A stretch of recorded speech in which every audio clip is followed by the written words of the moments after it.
Well, hello everybody, and welcome back to some Long Dark tonight. We are in Blackrock. That place right there. That place right there. We're in Blackrock right now. We're going to do some exploration in Blackrock tonight. We're on day 174. Last time we got the code to the milling machine area in Blackrock, so we went through the nasty poison fog. Connor J, hello, hello. Hello, you're first. You're first tonight, Connor. How you doing, Connor? Hope you're having a good. I hope you're having a good one. Are you gonna go to Grandma's this weekend? Because I'm gonna go out there, so it'd be nice to see you. Give you a little shout out there. Go check out my nephew Connor. I kind of worry about going over hills like this because it loves this clip.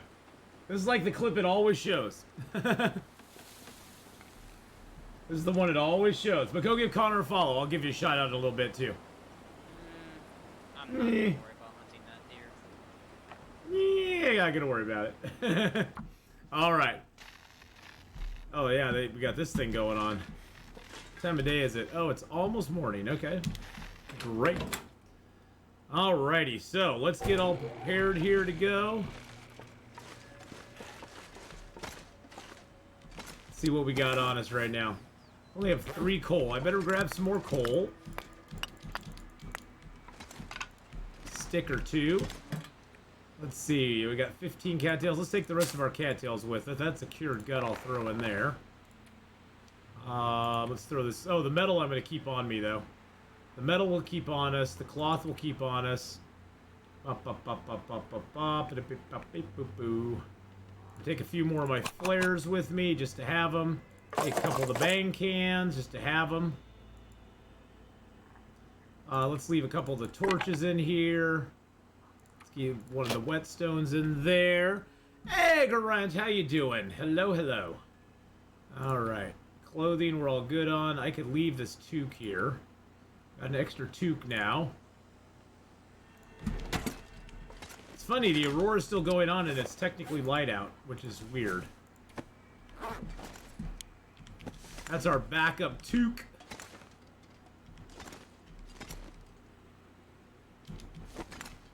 Grab a couple bottles of water. That's all right. Don't worry about it, buddy. You're gonna be fine. Let's grab that can and let's load up that there. We'll refuel. We got a nice jerry can we found in the zone, so we might as well utilize it. I'll try to get that jerry can down to a very small bit, and then we can go ahead and carry it around with us to fill it up at some point. All right, so let's grab a piece of meat and eat it. Yum, yum, yum, yum, yum, yum, yum, yum. I'm pretty much going to leave the meat behind at this point. If there's anything else we need in here. Oh, I got some meats there, too. Good. Nice. Made it through another Made night. it through another night. Our bear hide is almost cured. Oh, we got water in here, too. Nice. Alright, let's leave the metal behind. I guess I can leave the feathers behind, too. Those are all arrows.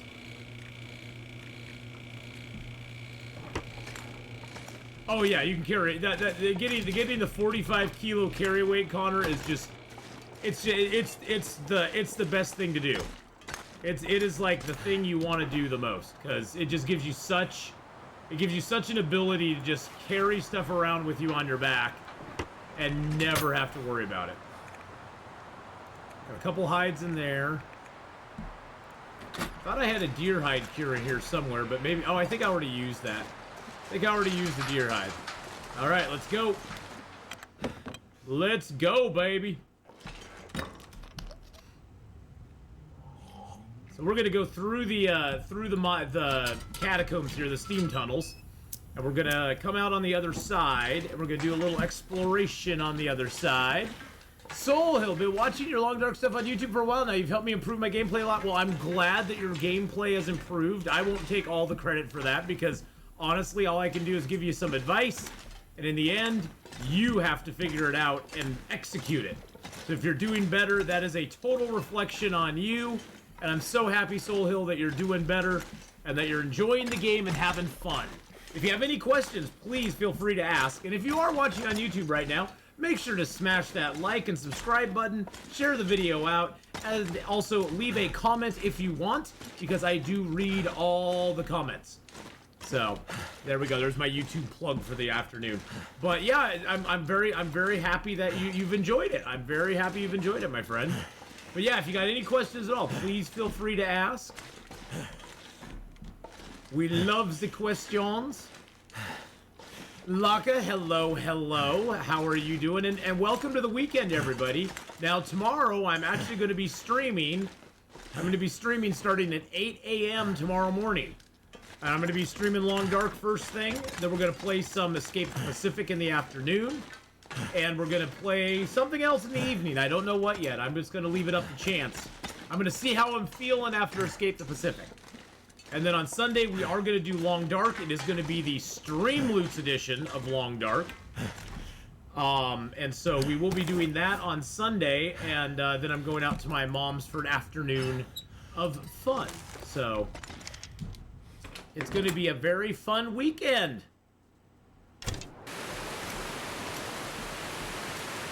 Not been out here yet. Do-do-do-do-do.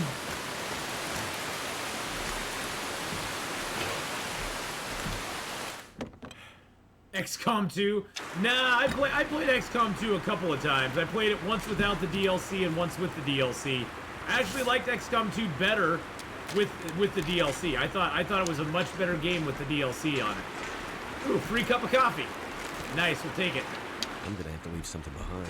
Oh, we're leaving nothing behind, my friend. Mom time is great. Yeah, it'll be fun. I'm gonna get my lantern out just so I don't miss anything here. Oh, look at that! I probably would have missed that can of coffee there.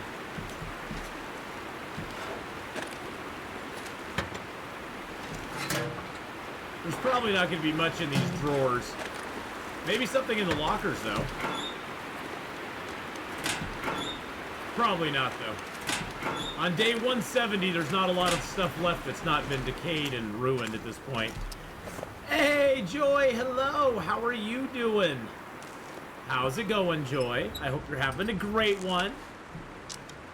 We'll do finger hearts. Finger hearts. I learned that watching Korean television. Nerds.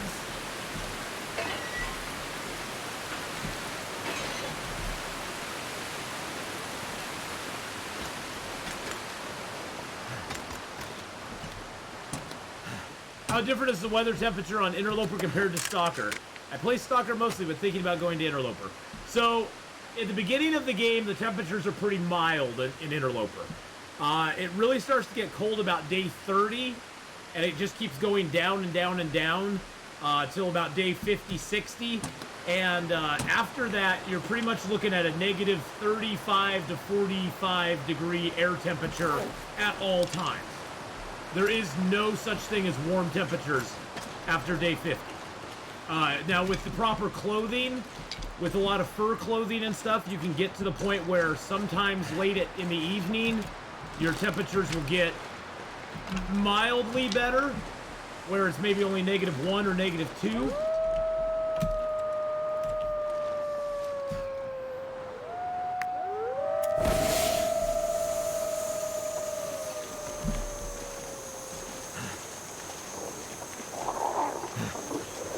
I'm trying to funnel these guys.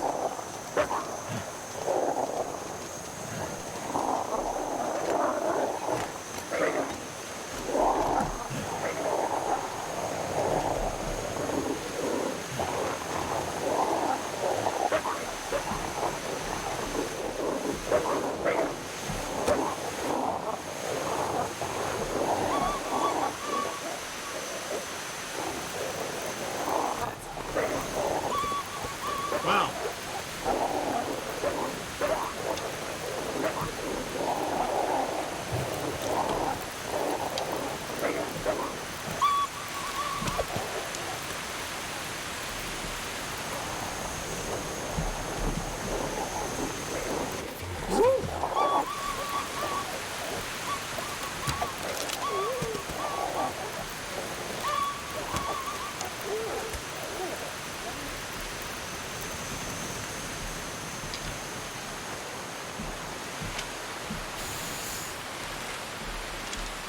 Not sure I can carry much more. Oh, those guys will be back.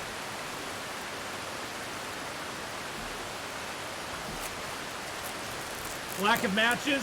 You know, the lack of matches is not as bad as you think. There's a lot of matches. There's a lot of matches in the game. It's not as bad as you think it would be. You just have to be very careful and try to use your mag lens as often as you can when you're like doing stuff. You want to use your mag lens a lot because that will help you immensely.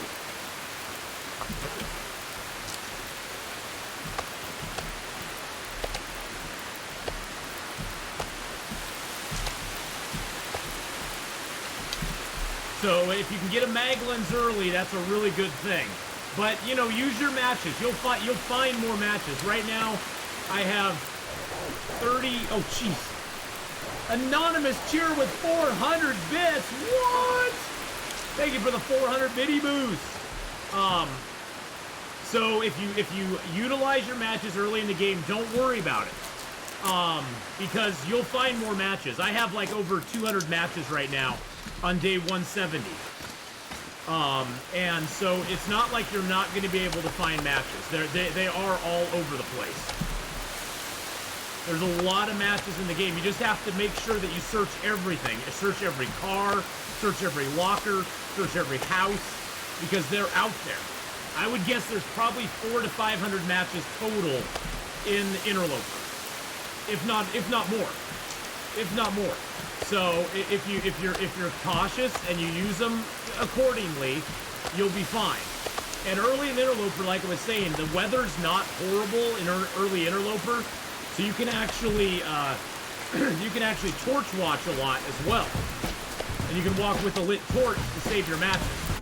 Woo! Venus Vicious with the 22. Avi, how you doing?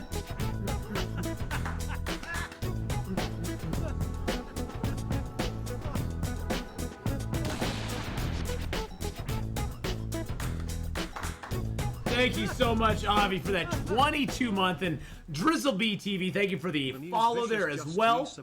How you doing, Gregory? I hope you're doing well. Mega, how are you doing today as well? I'm doing good. Thank you, Venus Vicious, again for the 22. The 2-2. The 2 and 2. Thank you so much for that 22-month resub. And Avi, yes, we hit 1 million views on YouTube, which is pretty cool. It's pretty freaking cool.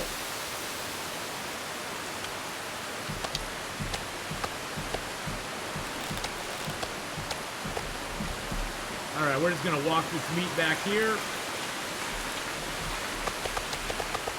There we go. We'll leave ourselves a little bit of foods.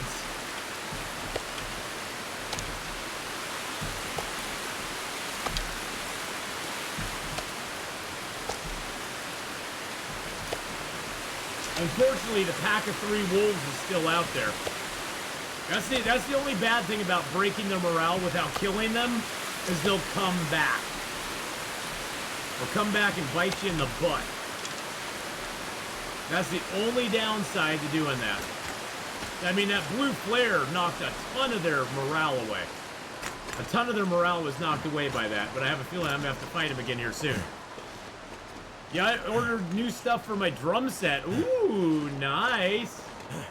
Very nice, very nice.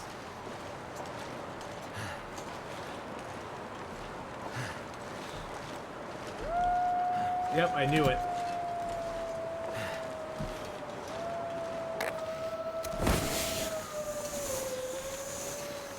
I gotta find some sheltered spot I can build a fire.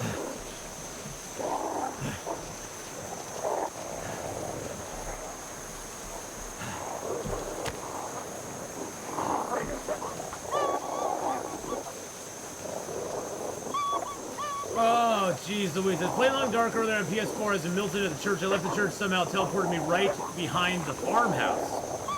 That's weird. I've never had that happen to me, but I don't play on PS4 either, so that's weird.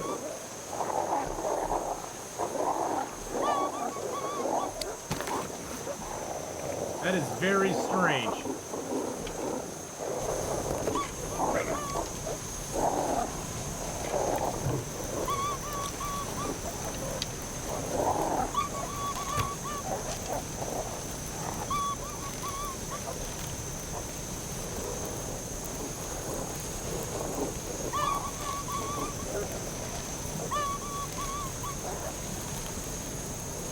Now they're just running for no reason.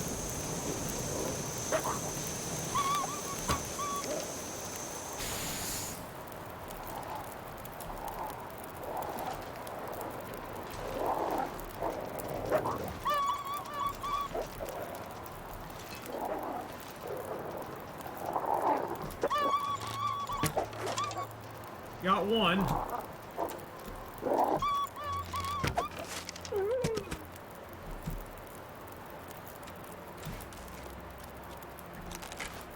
Okay, both of them are dead now. I don't know where the other one ran off with my freaking arrow, but I have to find that bugger. Gosh dang it.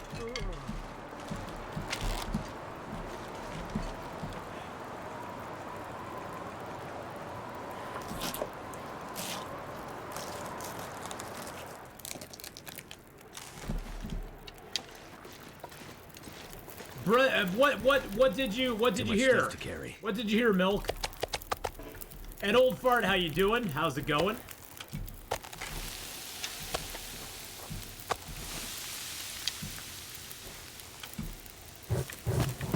What good news? Good news. I want to hear good news. I want to hear some good news. Found out they have a co-op mod. Yes, they do have a co-op mod for the game. Yep, they've had that for quite a while. I don't know how well it actually works, but there is a co-op mod for the game. I've never tried it out myself because I'm not a big co-op person, but yeah, I've heard that it does exist out there, so.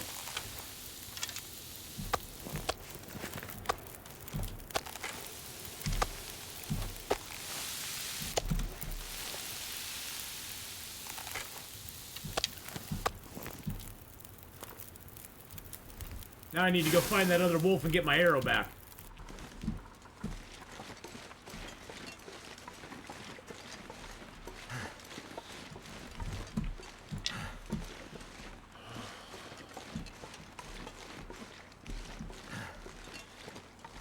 We'll go up to the top of this little ridge and see if we can see him.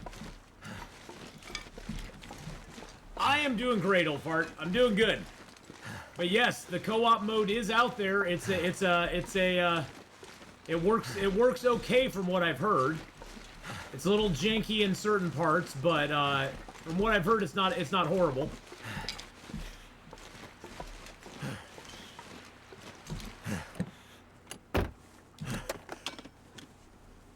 I don't know how it deals with permadeath, or if it even bothers.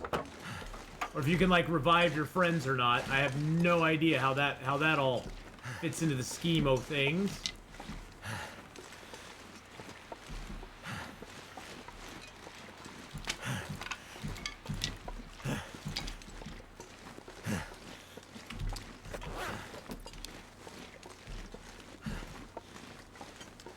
I'm chilling outside, feeling bad for we'll here have to deal with freezing weather. Yes, we will.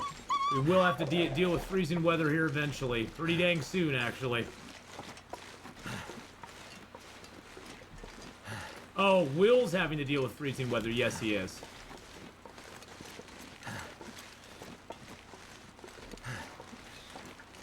Thinking that since that one wolf ran over here, I was thinking maybe the other ones ran over here too. But I don't see a corpse anywhere. Oh, there's a birch there, though. That's kind of nice.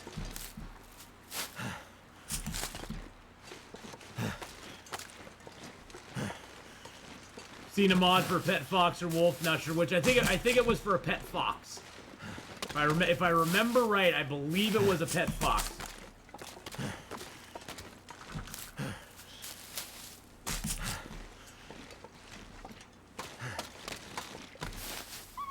Might as well grab some cattails. Why not?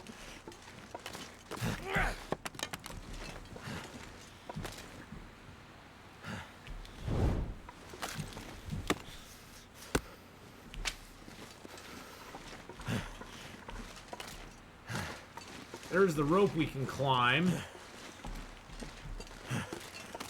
Still trying to see if I can see that wolf dead anywhere here.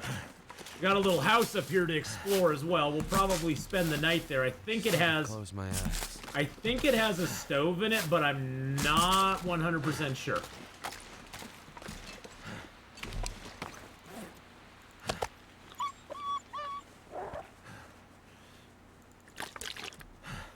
I think it has a stove in it, but we'll see. At least the weather's calmed down. We got no winds right now, which is nice.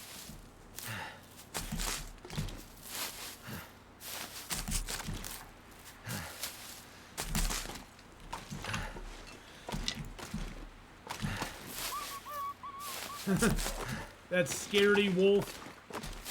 He's scared of his own shadow now. He's like, oh god, that's the guy that killed my whole pack.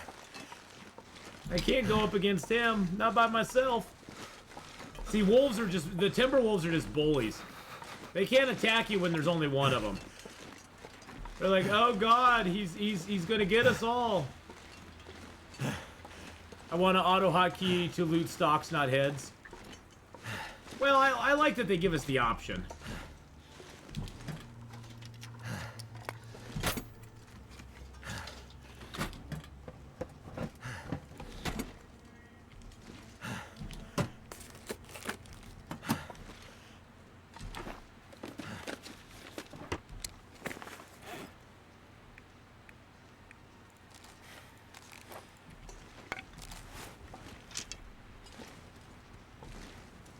Can't feel my feet.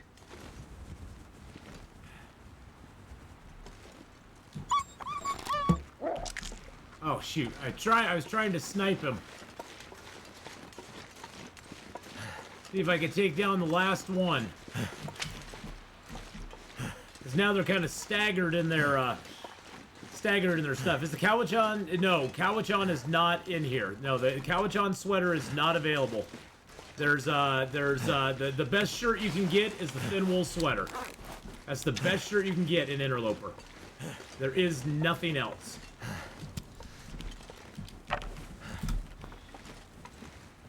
Yeah, they don't have the Cowichan sweater. They don't have any sort of other sweaters than just the thin wool sweater for you. That is it. And then jacket-wise, yeah, they have the ski jacket, the Mackinaw. They have the simple parka. Simple parka is actually not that bad. Simple parka is actually pretty dang good.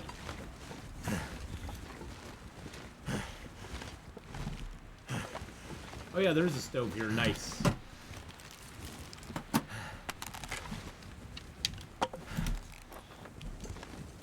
Another flare for us. Let's light this stove up. Yeah, simple parka is super good. Well, the thing is, the simple parka and the ski jacket have the exact same warmth and windproof. It's just that the simple parka weighs like a quarter kilo more than the ski jacket does. So it's just a weight thing. It's a weight thing more than anything. There's not really any better or worse to it.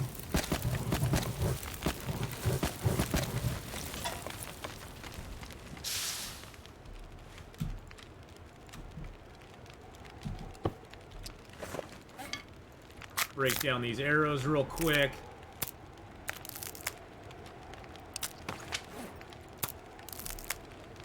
Guess I could drop my meat here too.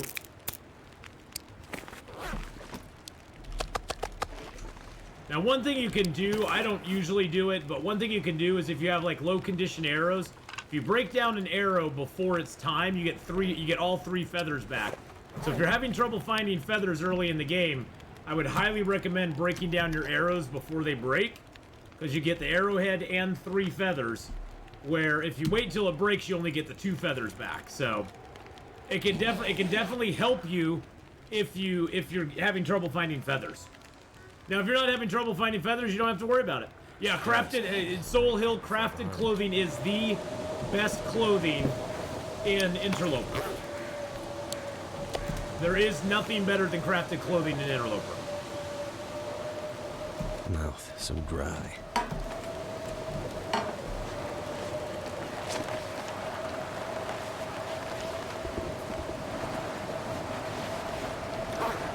Take my clothes off so they don't get exposed, so I don't take any damage from the wind.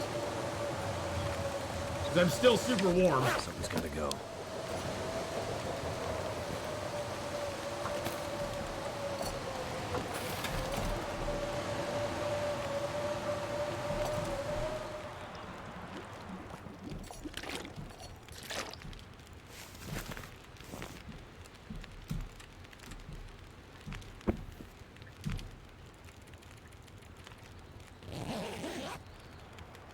Naked time.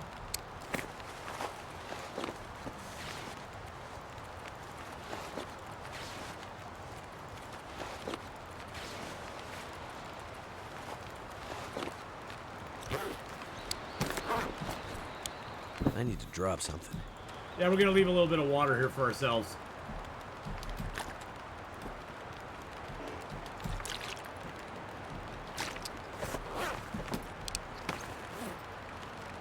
Get our arrows out, or our bow out. Snow's out, bow's out, boys and girls.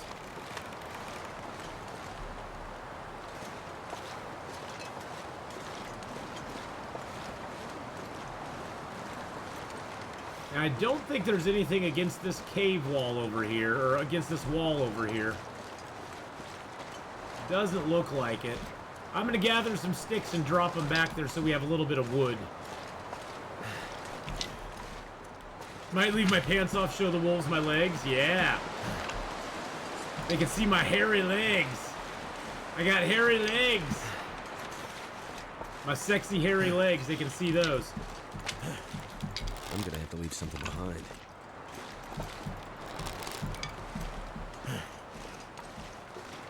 Figure all these sticks I can leave up there, and that way I'll have some wood here too.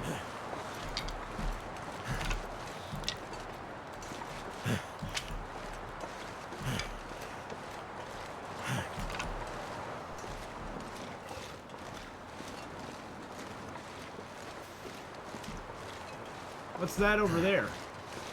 That's some more sticks. How did I miss those before? I don't know how I missed those. This way we'll have a little cache. We'll have a little cache of sticks over here. So that when we, if and when we come back here, we'll have food, water, sticks. You sort of want to do that throughout the game. Just build yourselves little stockpiles in different places. Because that way when you travel through, you don't have to worry about food and water and fuel. You can just pick it up and go.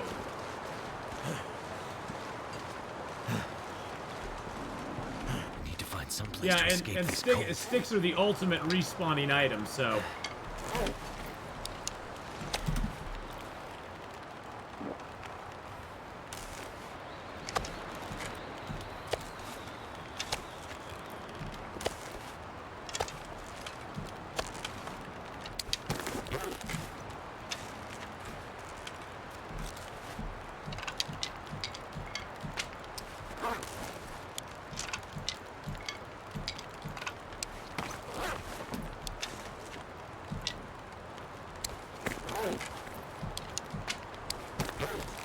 Alright, we're max carry weight now, so let's go.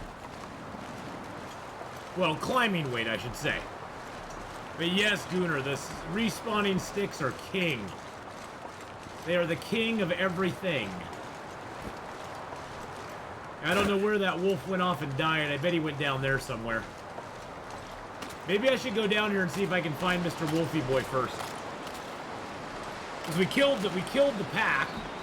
The pack that was here we killed. I want to go up that rope, but I think I want to travel down here real quick and see if I can find Mr. Wolfie Boy.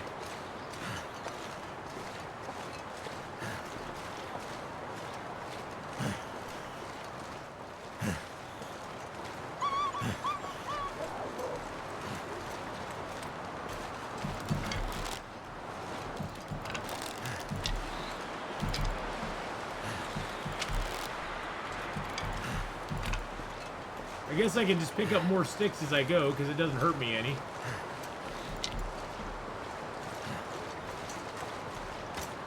Now, there is a bear that comes from that direction there. I wonder if I can drop any of this gear. I'm just trying to find that damn wolf that ran off with my arrow.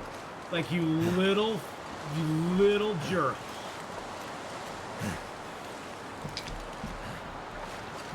He could have gone up over here, I guess.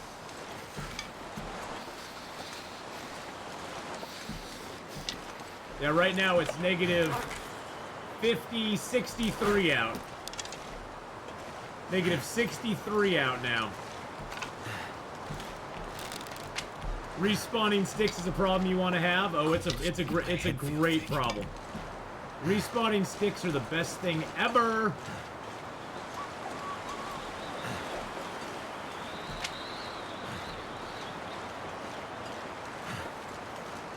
I'm gonna climb up here if I can and see if I can overlook.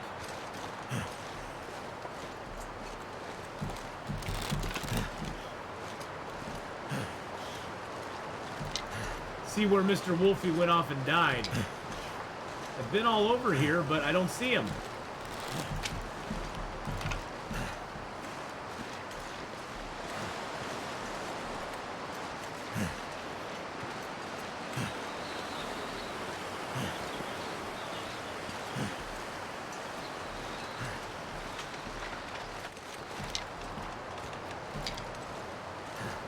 I do not see Mr. Wolfie anywhere.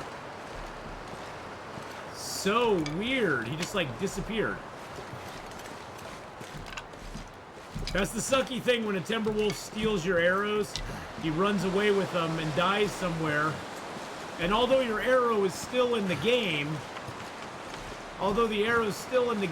it's very, very hard to find him after that. Because it's just laying in the snow somewhere.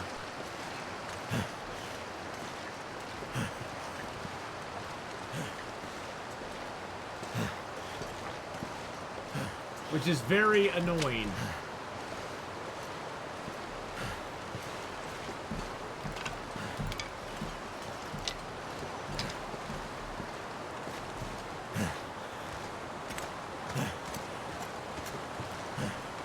There's the wolves I originally killed.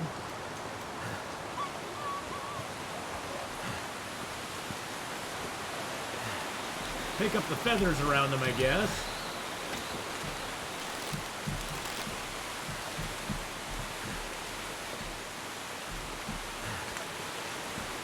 Guess we'll go in here and just warm up a little bit.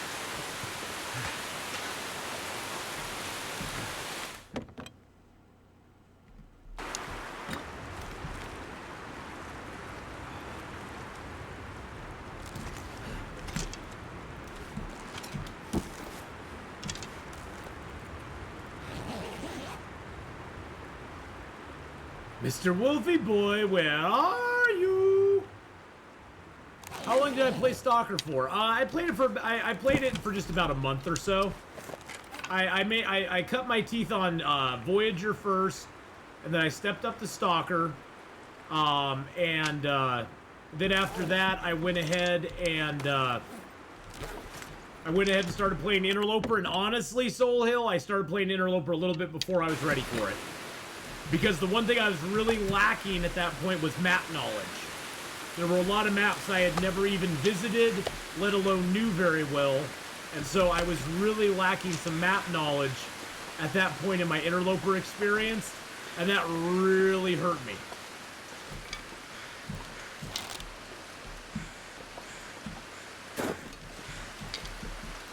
So I would almost recommend you play a lot more Stalker than I did before you go into Interloper, because you want to learn those maps as much as you possibly can before you do. Because once you get into Stalker, there's not, you know, or once you get into Interloper, there's not a lot of going back after that. And it's pretty tough. All right, well, have fun with some Valheim. Have fun there, Mega. We'll see you later on, bud. Thanks so much for coming by and hanging out. I do appreciate it very, very much. The only thing I can think is they went down here. Hey, Cotton Villain, how you doing? Had a crappy day. Oh, no. Okay, so those crows are there.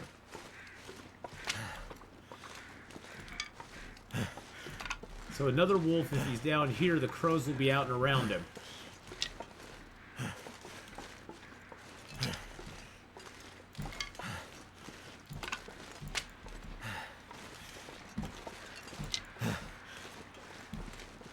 Been playing on Stalker for a long time, and all of the maps I still can't get myself to play Loper. Yeah, you know, it's one of those things where I would recommend you don't play what you're not comfortable with. If you have fun with Interloper, play it. If you're not having fun with Interloper, don't do it. You know, have fun with the game. That's the most... Oh, jeez Louise, that guy scared the crap out of me. Freezing. That's the most important thing, is to have fun with it. And if you're not having fun, then you need to move to a different difficulty level or do a custom game. If you're finding Stalker to be too easy, move to a custom game. Start playing a custom game and enjoy it. and you know, tweak the game a little bit. See if you like a different difficulty setting or something, and go from there. There's nothing saying you have to play on Interloper. It's not like you're a bad player if you don't play on Interloper. Everybody has to play to their own comfortability, and some people's comfortability, like mine, is for playing Interloper. Some people's comfortability, like one and only, is playing No One Gets Out Alive, and just playing till you drop, and that for them is fun. And if that's your comfortability level, I say go for it. But if you're not comfortable playing that, you don't. And I'm not comfortable playing No One Gets Out Alive, so I find Interloper to be my happy place.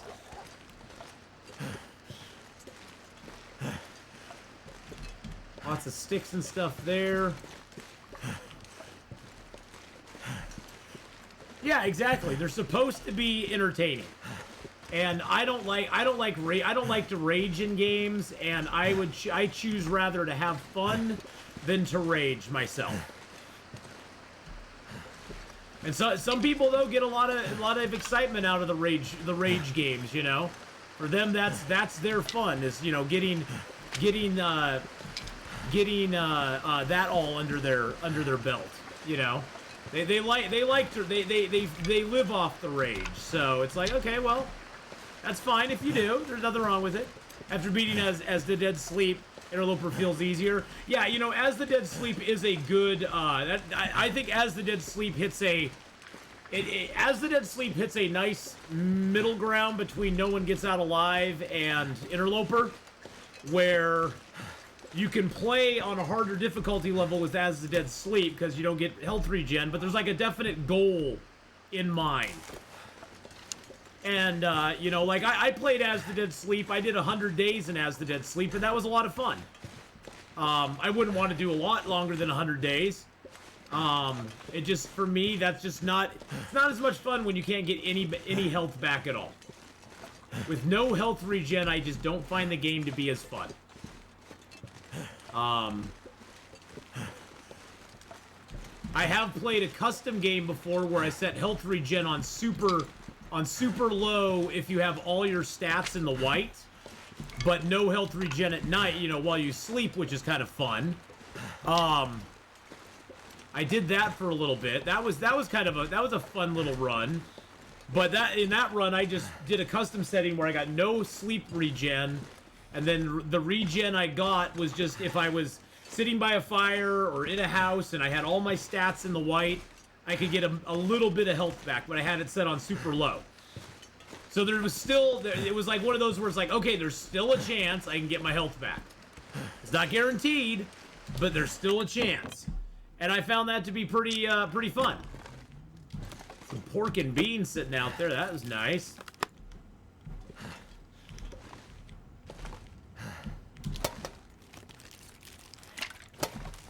Well, yeah, that's the thing with you know, No One Gets Out Alive, but No One Gets Out Alive is hardcore mode. I mean, it is. No One Gets Out Alive is like the hardest core mode that I've seen, other than No One Gets Out Alive Outer Loper, where you can't even go into houses. It's like, okay, I don't even want to attempt that one. But, you know, I leave that to other streamers, and they do really good with it, and they have a lot of fun with it. And that's the thing is, if they're having fun with it, it's great, you know. I fully support them having fun with it. If they were getting stressed out and all angry about it, I'd be like, yeah, maybe you want to try something else, you know. Maybe you want to give that one a rest and try something else and have some actual fun with the game. If one gets relaxed after getting aggressive with the game, it's so much better than beating someone up physically. All this gear is slowing me down. Wow, 46% pork and beans. That's crazy. What are the rules for No One Gets Out Alive? Basically, the rules for No One Gets Out Alive are pretty much live as long as you can. There's no health regen, no birch bark teas. The only thing that can give you back any health at all is the stims in the game, and there's a lot more stims now in the game than there ever has been, so it'd probably be easier. But any health you lose due to cold, hunger, thirst, tiredness, that health is gone forever, unless you use a stim to get it back.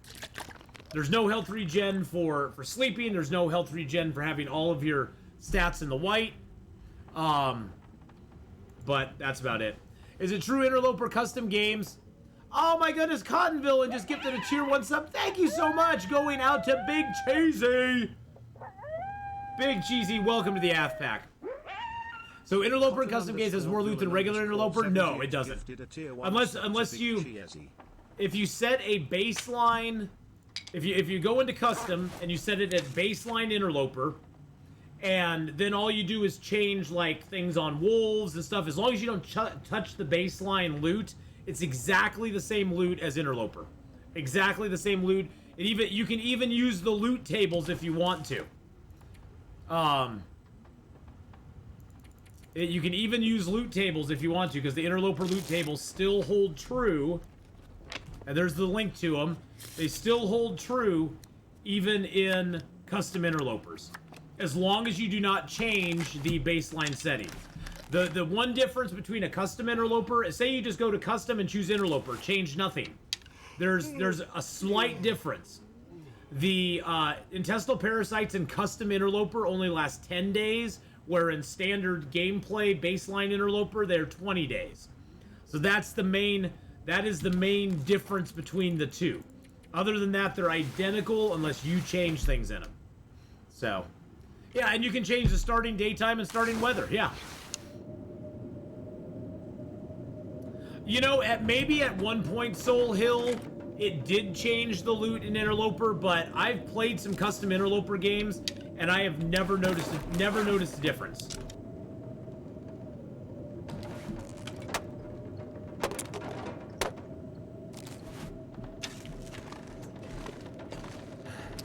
And I've noticed 0.0 difference, so. Oh, Jay Mincy, don't thank me, thank Van Kalar.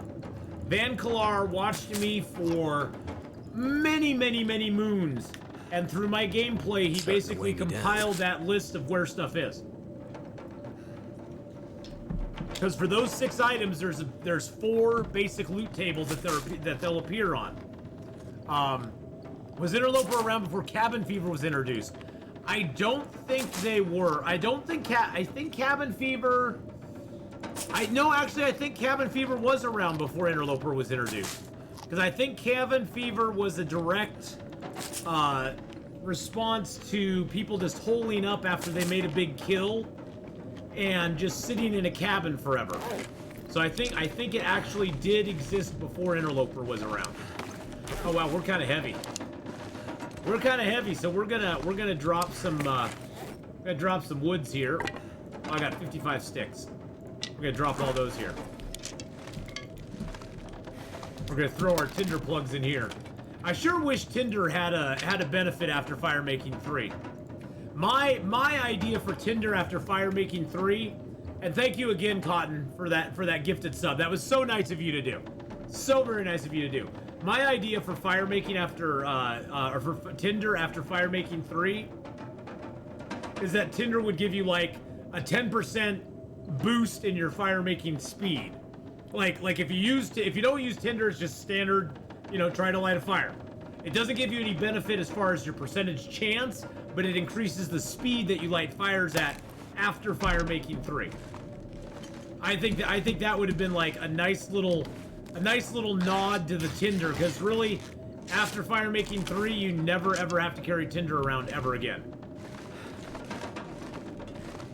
Yeah, like a minor accelerant. It just makes it catch fire faster. So it just increases it by like 10% or something. Not make it OP, but just make it so there's some benefit to Tinder after that, because it's like you get a lot of Tinder, and it would actually encourage you to keep a few pieces of Tinder in your inventory, just so you could be like, okay, well, I feel like I really want to get this fire going. Okay, sounds like the storm has passed. That's awesome. I still have not found that wolf. I don't know where he went to. That Timberwolf went off and died somewhere, and I have no idea where he's at. So we lost one arrowhead there. That's why I always bring tons of arrows to this zone, because you never ever know We entered here with, I think, 25 arrows, and now we have 22. So we've lost 3 total arrows to the wolves, which isn't bad. It does help that I have archery 5, so that I can fend the wolves off a little better. But it just kind of sucks. Like I said, they just disappear into the ether, and you never see or hear from them again. Now, you know, if you stay long enough in the zone, you'll eventually stumble across your arrows, somewhere. You'll just be walking along and you'll be like, oh look, there's an arrow sitting over there. And you go pick it up and you're like, ooh, free arrow. Oh yeah, that's one a wolf stole from me. Little bastard. We're gonna approach that area over there from the roundabout way here. That way I don't have to climb a rope and I can go in heavy.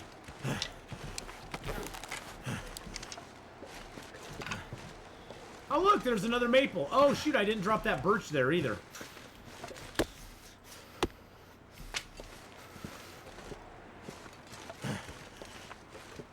Can't remember if this is the way. I think this is the way. Yes, this is the way. Now there's usually a bear down below here. My fingers feel numb.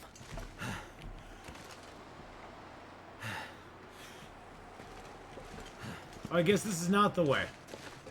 That is not the way. We have to go over this direction.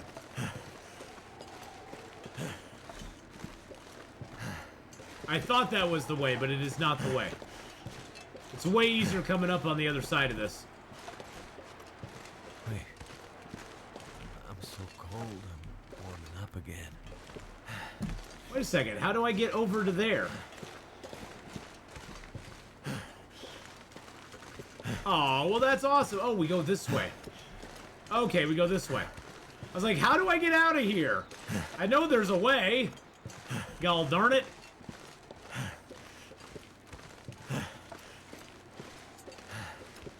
There we go.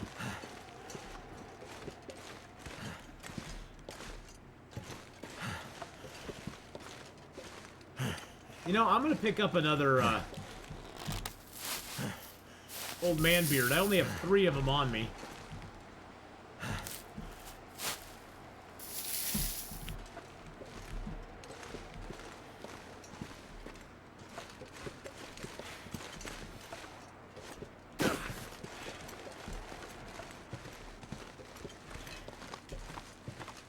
Now we might sight the bear here. I don't know. Oh, there's that damn Timberwolf. Okay, we'll have to remember. The Timberwolf we killed is right below this this log here. I know exactly where he's at now. We found the Timberwolf, boys and girls. Woo! Let's go. Oh, there's the bear. See, there's the bear over there, just walking away. This is the bear's corner or whatever. Call it like the bear corner or something. It's a dead end, basically, that the bear lives in. Now, there's some nice little ribbity rabbits here that we can kill and get some rabbit pelts.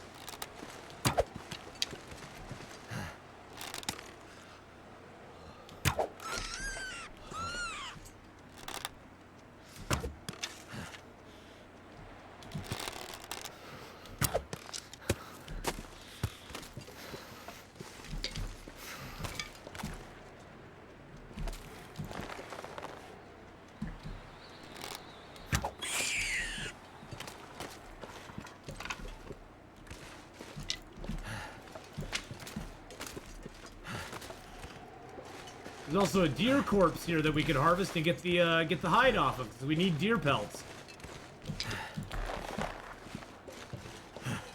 All right, here's our little cave. We can hole up in here and get some stuff done. There's a blue flare here too. That's nice. A little bit of coal in it. Okay, a piece of coal. Any more coal? There's one piece of coal. You Scroogey little cave. Well, I guess you did give me 2 cedars, so I guess that makes up for it. How often are blizzards on Interloper? Well, let's look at our stats. We'll give you a breakdown. We got carcass harvesting, cooking, and archery at 5. Fire starting is almost to 5. Mending's almost a third of the way through 4. Fishing's about halfway through 2.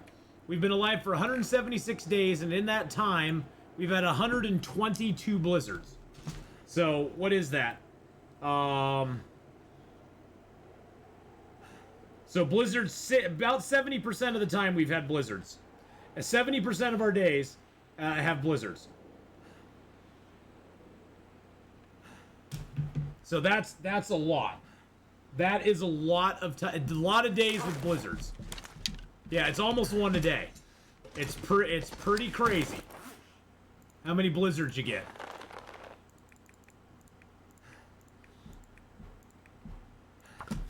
And certain zones like Pleasant Valley have them a lot more frequently than other zones. So that's something to take into consideration too. Some of that can be very zonal, but honestly, in late game Interloper, you get a lot of weather variation and a lot of blizzards, just in general. So it's not just a Pleasant Valley thing. It's pretty much everywhere. All right, we got one arrow down.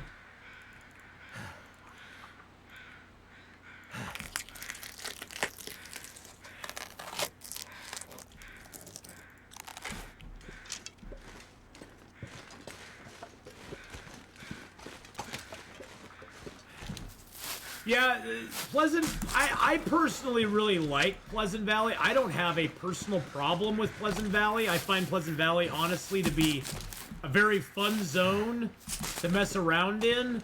You just have to be very aware of where you are all the time, because there's large expanses of Pleasant Valley where it's very easy to get lost because it's just wide expanses of flat open ground. And if you're not being aware of where you are and a sudden blizzard comes up, you can get turned around very quick.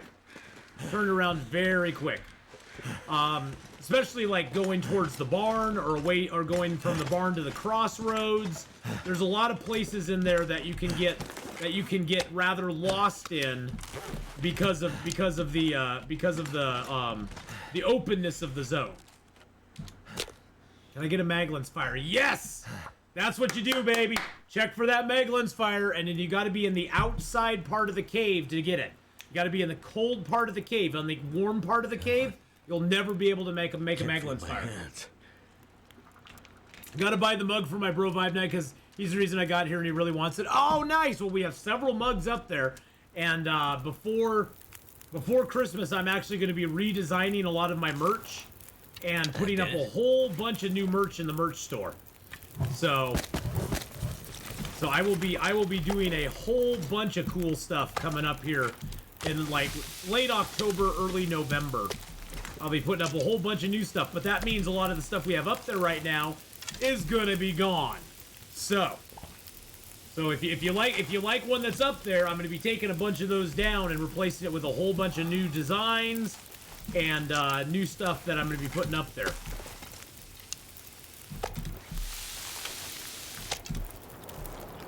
But yes, if he specifically likes a specific one in there, I'd say get it now, because they come like late November, early December.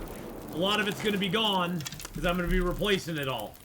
I'll keep a couple things that are sort of standards there, but some of it's going to be going bye-bye. And we'll of course come out with a nice holiday mug as well.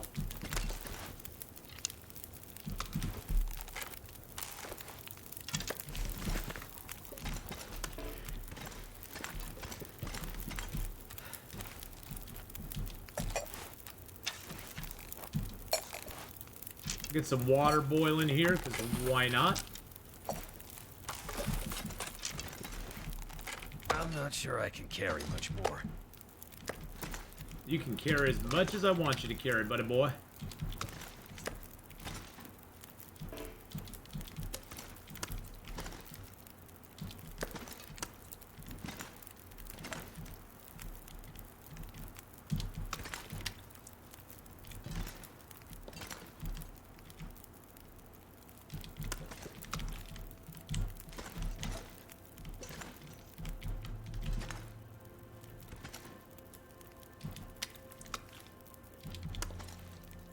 I might have to drop some gear.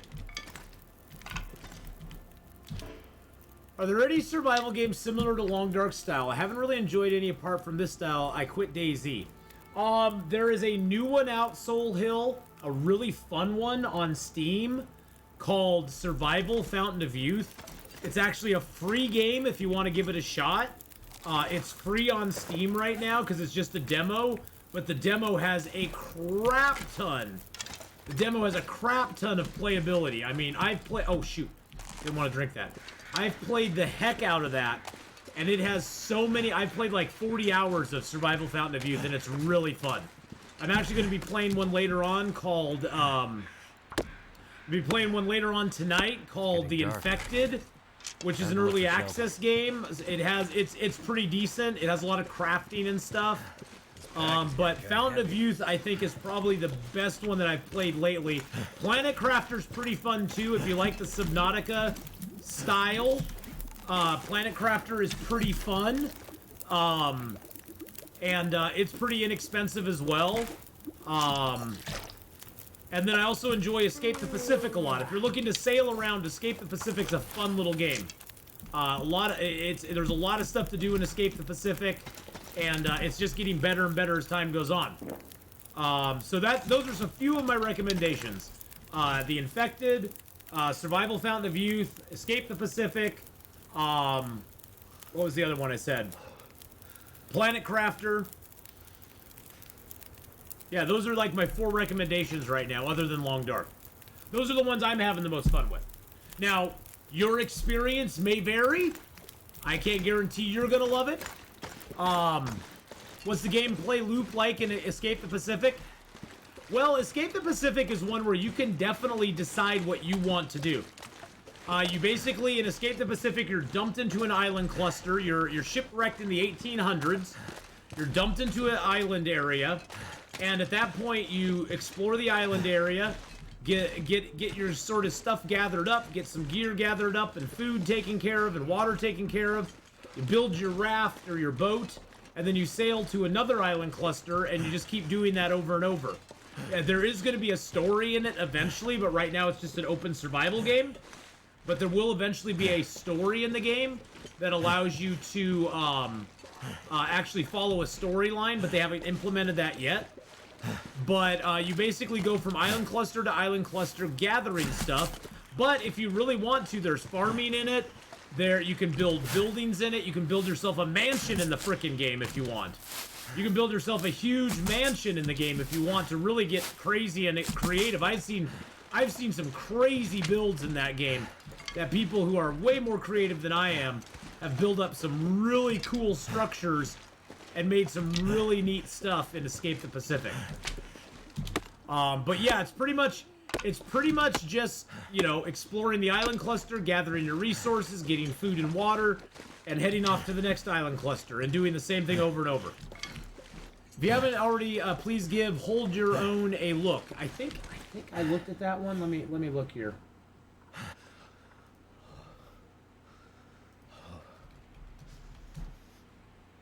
Hold Your Own. I think I took a look at that one. Oh yeah. I looked at that one. Yeah. Single player open world surviving crafting box FPS game with a multi-island with a set of multi-land where you will have to fight, survive, build your base, hunt and craft, defend yourself from aggressive wildlife, enemies, or friends. You have what it takes to hold your own. Yes, I have checked that one out. That one is Hold Your Own is already in my Steam library. You know what? You know what, Gregory? That's a good idea. I already have that game. I already own that game. I'm gonna play that one on Saturday. I'm gonna play that one on Saturday after I get done with playing Long Dark and Escape the Pacific. I'm gonna try out Hold Your Own. I already own that one. Okay, I started playing Fountain of Youth. For some reason, when I harvest coconuts, it glues me in spot and I can't move. It's not being overweight. That is weird. I have never experienced that. I have never experienced that, Evil Space Monkey. Have you tried just dropping the coconuts and seeing if that frees you up? Or does that not even help you?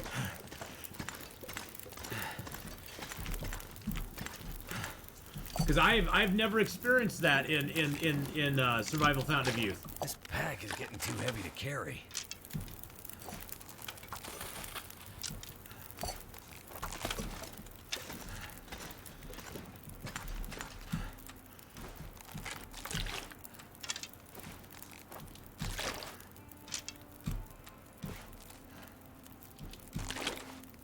Have you tried for much longer. have you tried exiting out of the game and then coming back in again? Oh yeah, empty inventory. Huh? Yeah, I've never experienced that in the game, so I don't even know what that could be attributed to. That is so weird. I can barely walk with this much gear. Yes, I know, my friend. But that's because we're leaving some water behind here.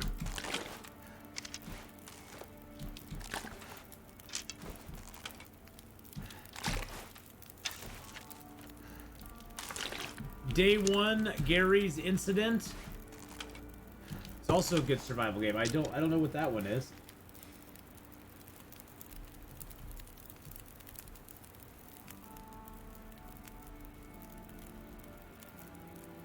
Something's making me feel Gary's. Is that a Steam game? You logged oh, it's persistent at save. Oh crap. I've never played that one. It's not on Steam though. Is it called Day 1 Gary's Incident? I've never. I see mods, see that, see that. See the day before. Is it just day 1?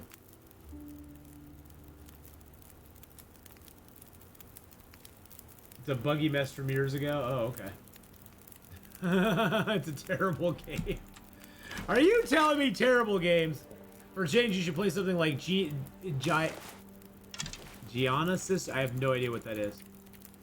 What is even that?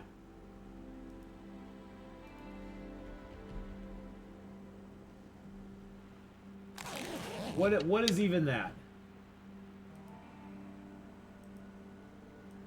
Oh, it's a platformer. Yeah, I don't do platform games.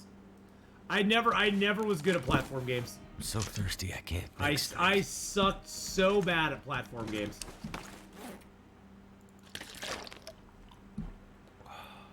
I'm no good at those. I never found a lot of enjoyment in like Mario Brothers and stuff. I never really liked them. I don't know what it was. I was never a big fan. I always liked FPS or first person and like third person view, I guess. I was always into those kind of games. Everything from Halo to Knights of the Old Republic to Long Dark, of course, and stuff like that.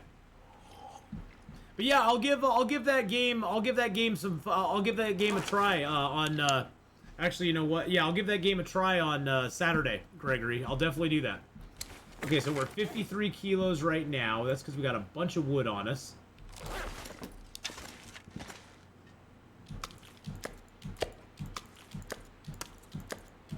Feels like a lot of gear. It is a lot of gear. I'm gonna drop some sticks here. And I'm gonna drop this tinder plug here. Because we got 7 cedars on us.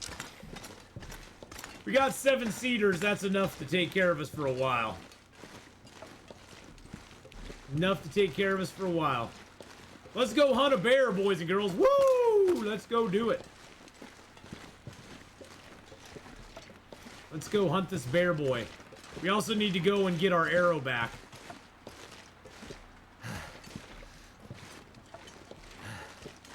Oh, the bear's coming right up the path right now.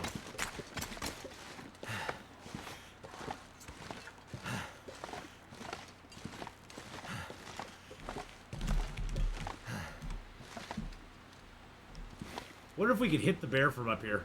Oh, jeez. Or hit a bear apocalypse. Wonder if we could hit the bear. I'm just curious.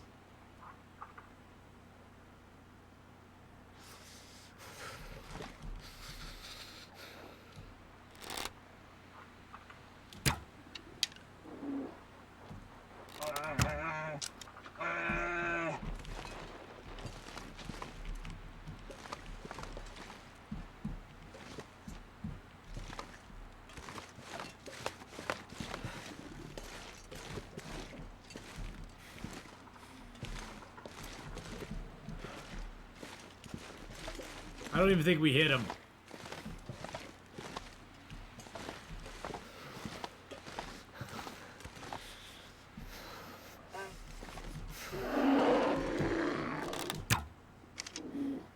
Got him. Run off and die somewhere, Mr. Bear. We nailed him. Ain't gonna get his revenge now. I need to find some place to escape this cold.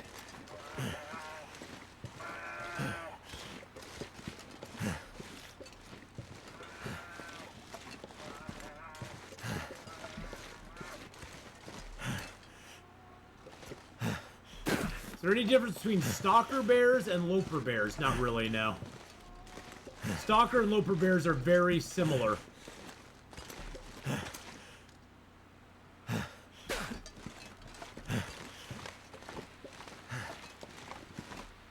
Just wanted to go over here and check this out real quick. Warm up soon.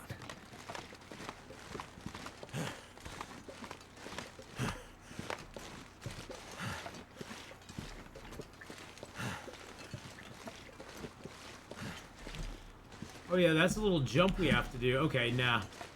We'll go back and get the bear. We got 2 arrows, 3 arrows down there where the wolf was, and the bear. So we'll have a bear down there, boys and girls. Oh yeah. Can't believe we hit him though. But yeah, stalker bears and interloper bears, they work exactly the same, except bears on interloper do a lot more damage and ruin your clothing a lot easier than bears on stalker. It's mainly a matter of degrees as far as how much damage and stuff they do if they hit you.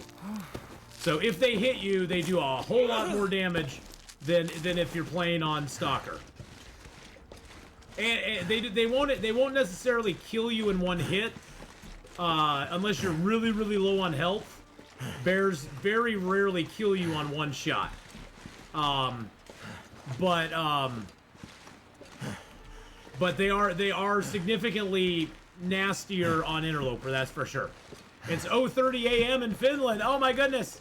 Well, have a good one, Cotton. I will be on at 8 a.m. tomorrow morning. So let's see, it's almost 3, 4, 5, 6, 7, 8. So 12, so in about 17 and a half hours I'll be on again. And we'll be doing some Long Dark. So it won't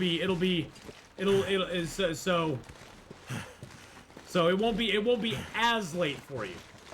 It still will be a little bit late. It'll be in the evening for you, but it won't be as bad. You know what I'm saying?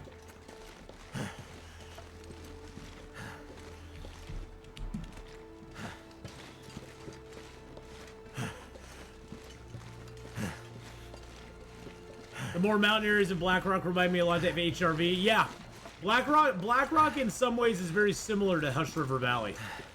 Very similar to Hush River Valley in some ways. All right, have a great one, Cottonville, and we'll see you later on, bud. Thank you again for that gifted sub. That was so very nice of you to do.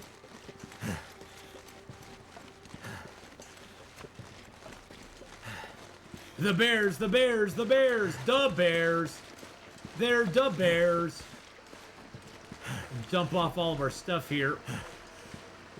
We'll get warmed up real quick. Yeah, we don't have hypothermia too bad. But yes, good night, Cotton Villain. HRV super fun, but Ash Canyon super cool. Oh yeah, Ash Canyon. I think honestly, Connor, you can really see how they've stepped their game up with Ash Canyon and Hush River Valley zones. How they really like elevated their zone design and made it just really, really awesome. Like, really outstanding. Because, yeah, both HRV and Ash Canyon are super duper cool. Alright, let's drop the hide here.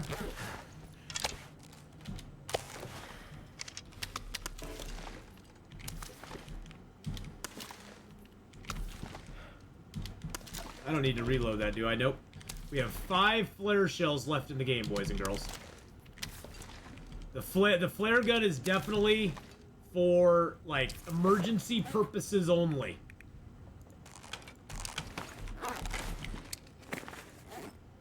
You do not use the flare gun unless you absolutely need to. Because there's only 12 shells for it. How do you get back to Milton from the plane crash?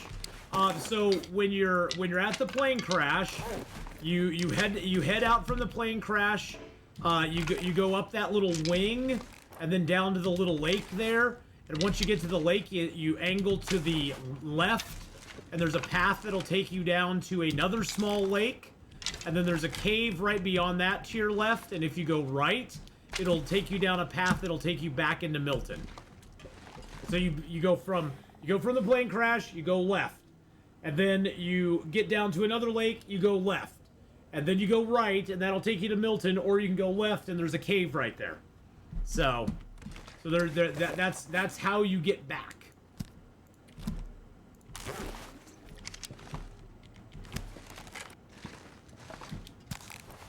Actually, I'm just gonna dump some stuff in the locker here because we got wolves to wrangle. Or we don't have wolves to wrangle, but we have bear. Got a bear out there.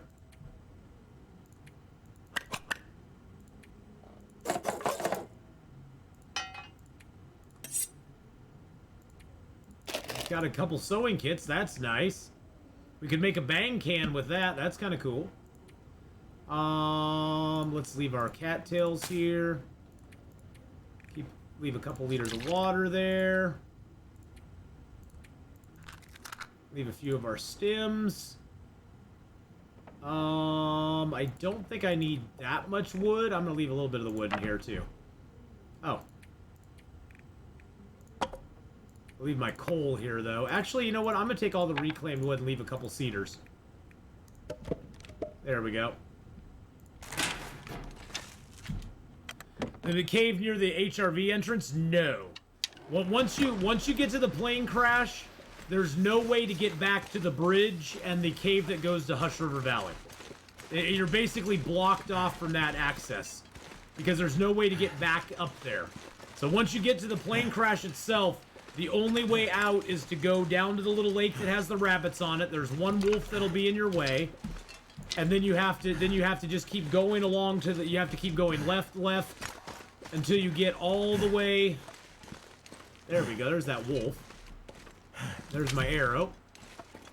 You just have to keep going left and left. Yeah, the cave near Hush River Valley is inaccessible at that point to you.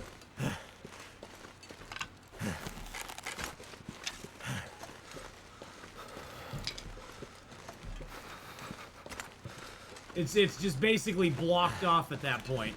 Because you can't climb back up. Because you know past that cave to Hush River Valley, you have that big long bridge where the bear can be, or where the bear is. And once you go past that bridge and go through the tunnel, and you pop out the other side, once you commit to going to the plane crash, there's no way back. I better get my flare gun out just in case this bear's still alive. Yep, he's still alive over there.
Nice thing is there's lots of trees to jump on here.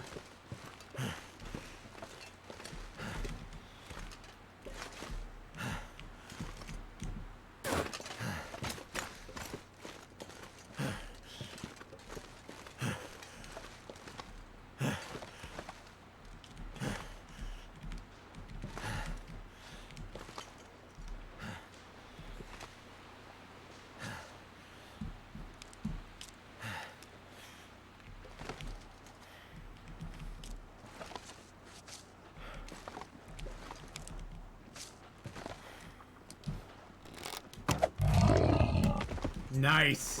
Nice! Headshot for the win, boys and girls. Right under a nice little overhang and everything. Sweet.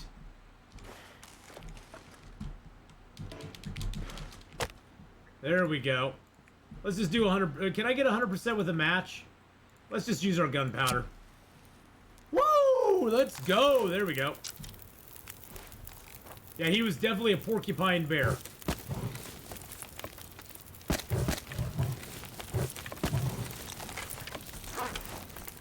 Let's set some water to boiling real quick. Hey!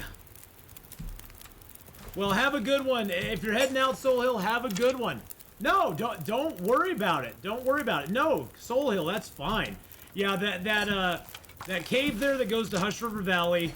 Once you go across the bridge, kill the bear, go through the cave, and then go to the plane crash. There's no way to get back to that cave because it's a sheer wall. You have to kind of drop down a little bit.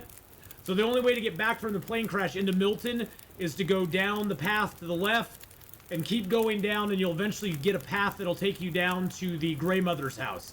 It'll basically go in between Grey Mother's house. There'll be like 3 houses on your right and some ruined cars on your left. And at that point, you will be you'll be set to go.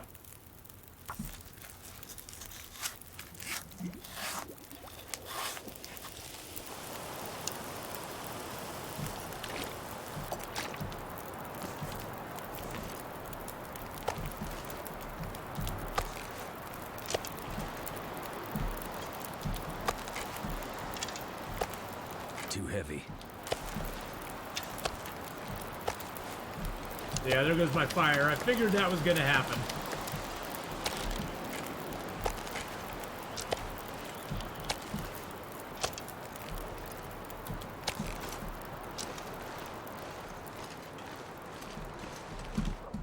Wonder if I can grab a torch and bring it over here.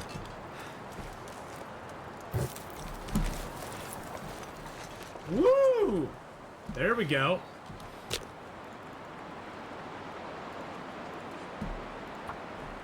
Woo! Let's go. Hey, Silver, how you doing? I just wanted to say, because of this channel, I'm convinced my brother to try some survival games with you. Oh, nice, Silver. That's awesome. That is awesome. But yeah, never, Soul Hill, never, ever, ever, ever, ever worry about asking questions about the Long Dark. I will try to answer any question as good as I possibly can, and give you any information I possibly can to help you out. So sometimes I won't have the answer, but you know, even if I don't, somebody in chat probably will.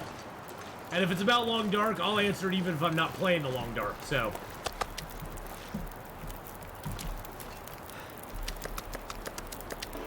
I do love my survival games, that's for sure. So yes, never feel like you're imposing on us asking about stuff in the Long Dark, because you know what? If you don't ask, you'll never know the answer, and then you'll be poorer for it. And even if I'm like super busy, like right there, we were in concentration mode for the bear, I'll get back to you. I'll get back to you. I won't forget about you.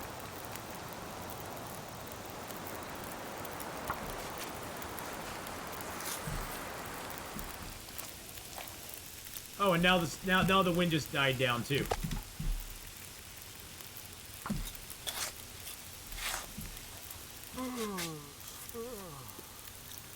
Yeah. Don't ever feel bad. Don't feel like you're interrupting me or nothing. So I will go into concentration mode every once in a while, and that'll be very apparent because I'll just stop.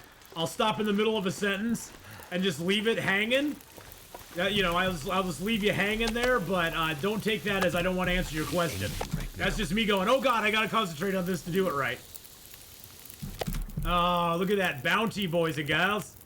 Yes, it's the bounty of the ages.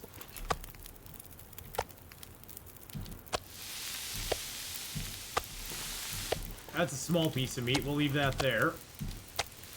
Another small. I got 2 small pieces in a row. There we go. I know you're a fan of Detroit Become Human and stuff. I don't know if you played any of Supermassive's games, but Until Dawn, Core, and House of Ashes are really good. I've heard about Until Dawn. Isn't that like a scare? I don't like scary games. I'm not a big scary game person. I don't like scary games. I'm not a bit. I don't know. I don't know what it is about them. I just am not a big scary game fan. Although I do like a few zombie ones here and there, so.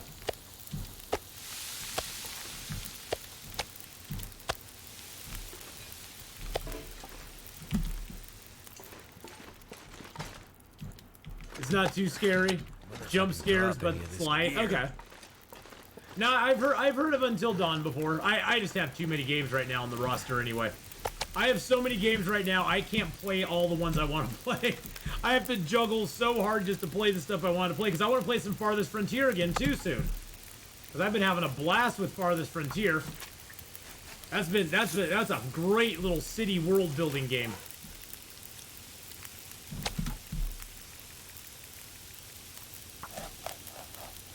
Even if we can't cook them all up, we're gonna get them all. I'm not sure I can carry. We're gonna get them all harvested here. But Detroit Become Human was brilliant. I loved Detroit Become Human. I know some people have hated on it, but I really like Detroit. To me it was an amazing game.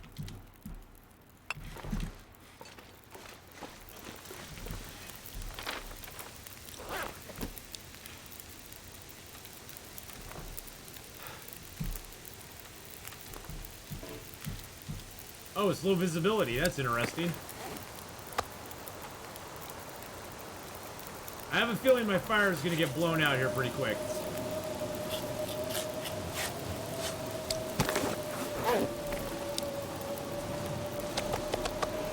Oh, wow. My fire is actually not getting blown out yet.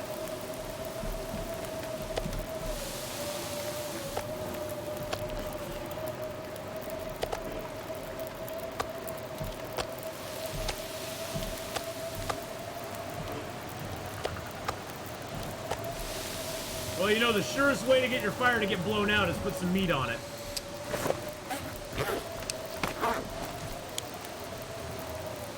Or put some wood on it, meat.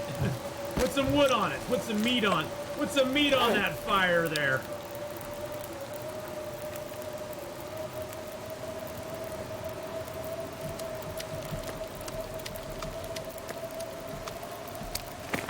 All right, we're 40 kilos right now.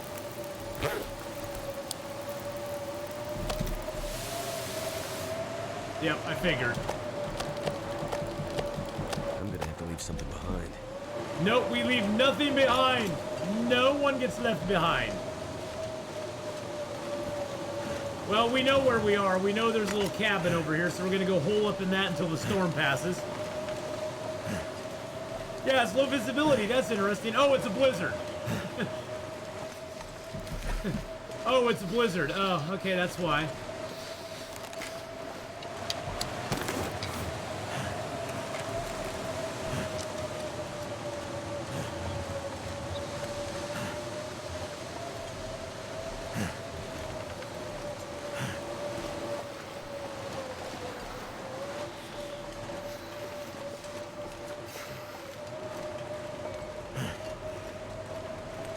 Now, one thing you have to be careful about in blizzards is Timberwolves can still be out. They are still out in blizzards. Timberwolves don't despawn in blizzards like regular wolves do. So if you're in a Timberwolf area and you're traveling during a blizzard, be careful. Because that's why I carry a few flares on me, because at least the flares can keep them away from me. But wolves will track you all the way into this yard. They will track you all the way up to the house. Or this little trailer, so you just gotta be kind of careful. If you're in a wolfy area, it could be bad. A timberwolf area, anyway. Now regular wolves, they'll all despawn. They'll just despawn and disappear. But the timberwolves are a whole nother kettle of fish.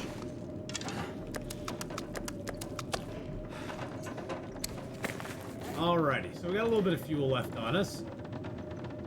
I wanted to map out there, but I guess I'm not going to.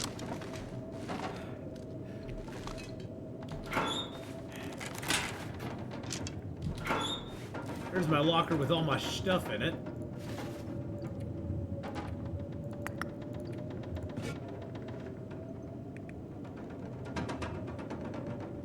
break down a couple torches. Grab my fuel back. Let's break down a couple of these torches that are in low condition. If I'm playing custom, I always turn Timberwolves off. Yeah, exactly. Yeah, you can definitely do that. I personally don't like the Timberwolves at all. I'm gonna need to rest soon.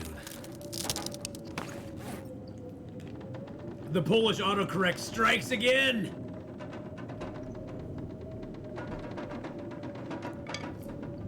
I'm not doing bad on feathers, so I'm not going to worry about that. I can sharpen now. Do I even want to bother sharpening these up? No. I'll just repair them. I'll repair them when we go back to the the milling machine. I'll just repair them there. While you're in this zone, you never have to use a whetstone because you can repair both of those. You can repair your hacksaw. There's all sorts of stuff you can do.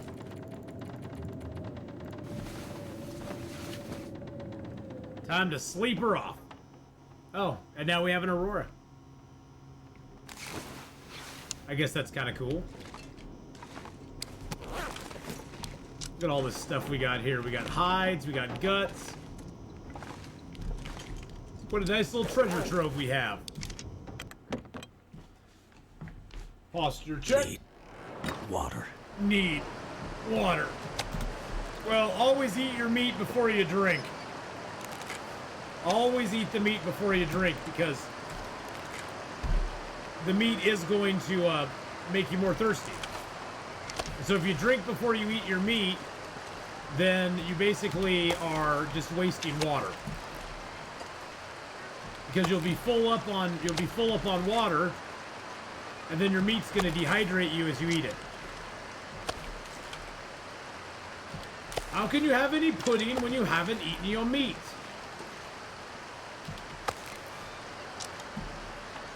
Look at that glorious, glorious, beautiful. Yeah, we're gonna go inside. I generally don't travel during auroras. I just choose not to.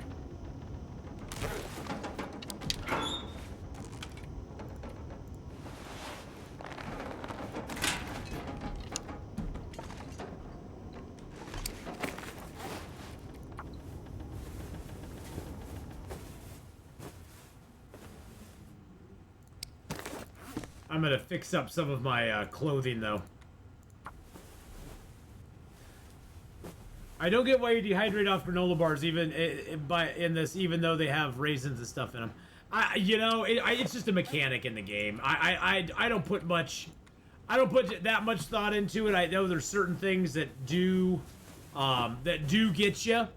True Vulgarian, you haven't mastered Timberwolves yet, or regular wolves for that matter. The wolves are definitely something that you just have to practice a lot on and accept the fact that you're going to get hit by a lot of wolves before you even come close to mastering it. And honestly, there's never any true mastery of it. Even I have not mastered wolves. I've gotten a lot better, but the wolves get me too. So I'm just going to leave that one there as a little bitty bite. How much water do I got on me? Let's leave a couple liters in here. We'll drink and then leave some.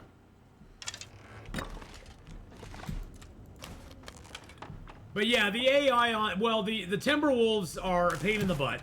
The biggest trick with Timberwolves is whenever you see them or whenever they start to attack, you need to either light a flare or light a torch and build a fire immediately. Oh, you were huddled by a fire? Yeah, and you got to be sure that that fire is very visible to the wolves from a long ways away. Because if the wolves do not see the fire before they get to you, then so there's an aggro radius that they'll come into, and once they're inside a certain radius, they automatically attack. There's nothing that will hold them off. There's no flare. There's no fire or anything that will hold them off. So you have to be very careful when dealing with them. You have to build the fire in sort of an open spot, which is kind of hard if the wind's blowing really hard. Because then you can't build one. So you kind of got to be careful with that. and make sure that you're building your fire in as open a spot as you can where it's not being blocked by hills or anything like that, so that the wolves see you, and so the wolves see you and they see the fire, and then they won't attack you. But if like you build a fire on this side of the hill, and the wolves are coming from there, and they come over the hill before they see the fire, they're just gonna hit you. There's no getting around it. Same thing with Timberwolves. Timberwolves will stop at a certain radius, and wolves will stop at a certain radius around a fire that they see. Bears will do the same thing. But if they get too close to you before they see the fire, they just go into auto attack and they wreck you. You just gotta be very careful.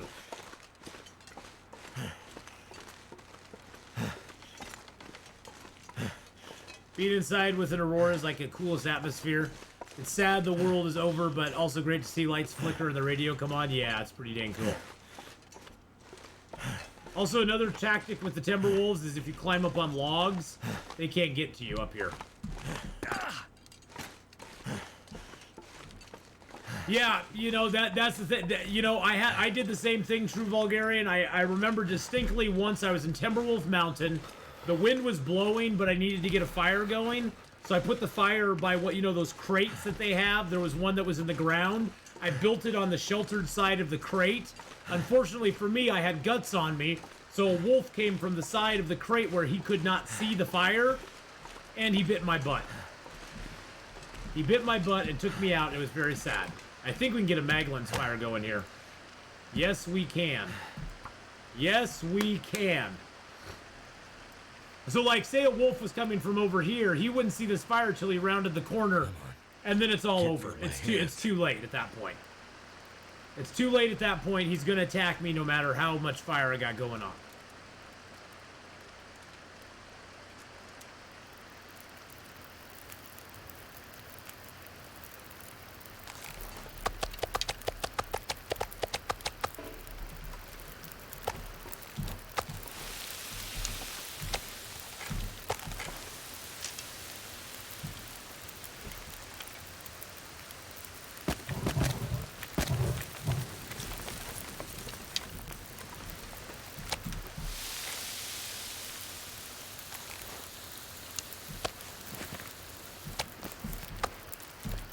Figured I'd get a little warmed up here.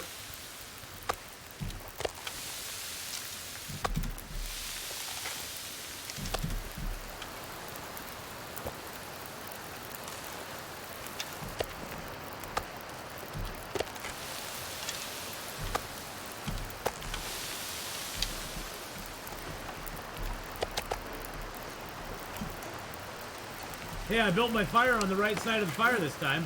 Or my fire on the good side of the building this time, at least. Have any large keys left? Oh, I got one large key left. Woo! Plum Bob with the 47-month resub! Thank you, Plum Bob, for that 47-month resub.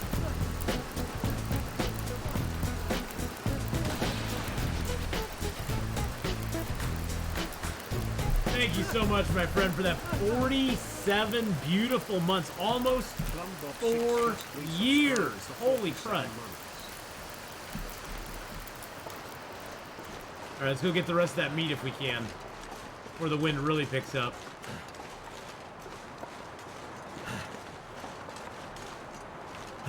It's getting cold out. Definitely getting cold out, boys and girls. Ooh, boy.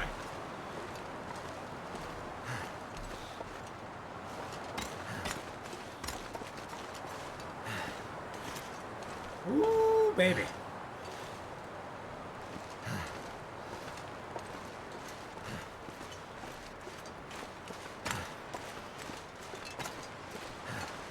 We'll come down here and search this area too. I know there's a little area back there.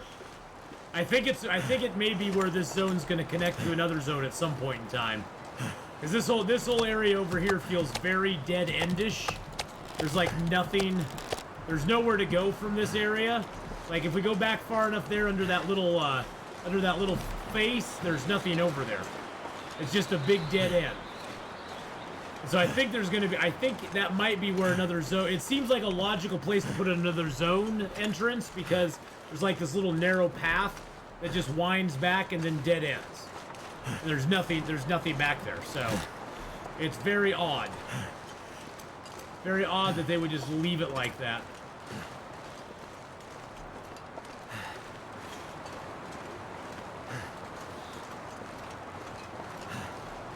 Just keeping my eyes open because the Timberwolves will be over there most likely. And I got enough stank on me right now that they would definitely smell me if they were coming from that direction. I got what? I got 3 stank lines on me right now, so... Carrying around a lot of stank, my friends. Feels like another blizzard coming up, too.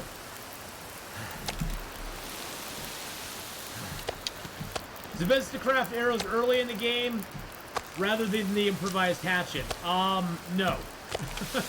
I would try to craft them both if you can. If you can, craft them both because you're gonna need them. I mean, if you're really stressed, I would say just craft the knife and the hatchet, or the knife and the arrowheads if you really don't have enough. If you really don't have enough metal.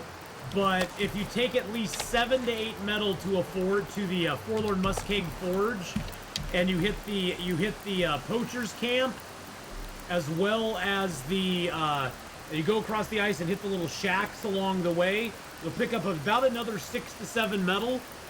So you'll have about 15 metal, which should be enough for a knife, a hatchet, and a bare minimum arrowheads for you. So yeah, you'd want to take at least 7 to 8 metal with you early if you can. And then you should have enough to carry you from there on. And so, because without the knife, you can't craft the bow or arrows, because you have to have something to you know, split the birch, and to make your skin clothing, and that sort of stuff.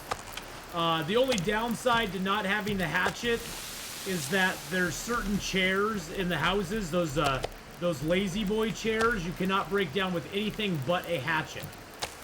And there are a couple bigger fir limbs that you can't break down with anything than a hatchet. If you have a hacksaw, that offsets it a little bit because you can use a hacksaw on a lot of the limbs. And the hacksaw takes more time, but it's not a big deal because it's like, okay, well, build a fire, break down a limb if you need to. But honestly, you don't really break a lot of limbs down in Interloper. It's so cold out that unless you have a fire going next to a limb that you're breaking down, you're gonna be freezing your bum off. That's why I usually don't break down limbs unless it's 1 arrow down temperatures. If it's 1 arrow down temps, you can risk breaking a limb down, and hope it doesn't get too cold before you finish. But usually you don't break down fir and you don't break down fir and birch. Or fir and cedar in Interloper very often. It's just it takes so much time, and being outside does not really work real well for you.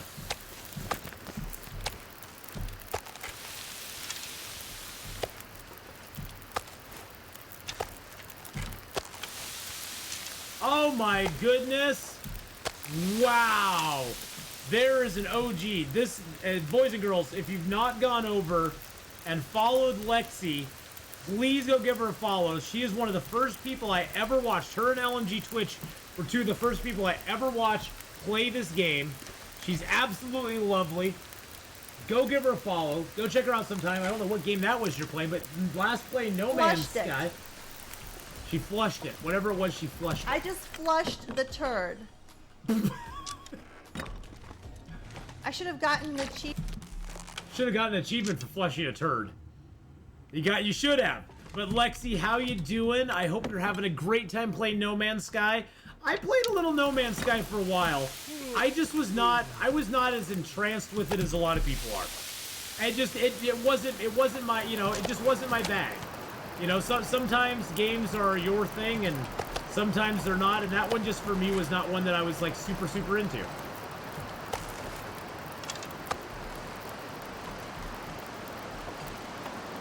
it was pretty interesting in concept for sure. But I never fell in love with it like a lot of other people did. So, which is great. I mean, I know it had a rough launch. My son did not like that game at all when it first came out, and I guess a lot of people didn't like it. But yeah, shout out to Hello Games for fixing it and actually making it really good later on. But yeah, No Man's Sky when it first launched was a mess. No Man's Sky now is not as bad. I have not played it recently at all. But yeah, when it launched, I heard that game was a nightmare from what I heard. You're also dabbling in Conan Exiles. That one I've never dabbled in, no. I've heard good stuff about it. I'm waiting for it to go on sale, to be honest, because I'm cheap. And I believe I have that one on my wish list. Oops, hold on a second.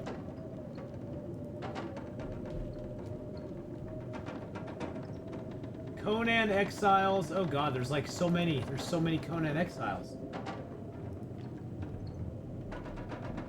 Oh god, there's like all sorts of packs and stuff. Oh good god. Yeah, I'm gonna pass on that. Good lord. So $100 to get Conan Exiles, the complete edition. Yeah. I am not a big fan of that. I'm not a big fan of that. $100 for the complete edition of Conan Exiles. $100. And that's at 42% off. That's at 42% off. That includes every pack that you get. Wow.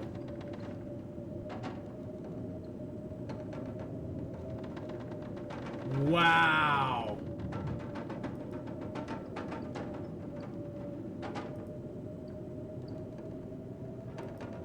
Yeah, that's a little spendy for my blood. There's a huge viewer base. Oh, I bet.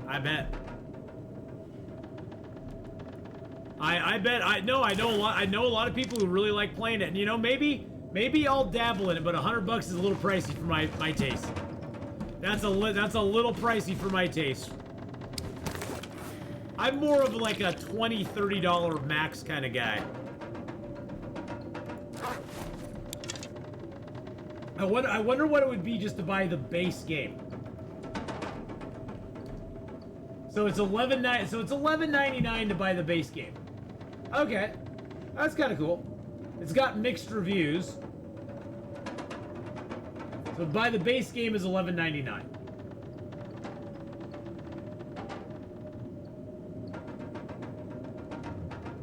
By Conan Exiles Isle of Siptath edition.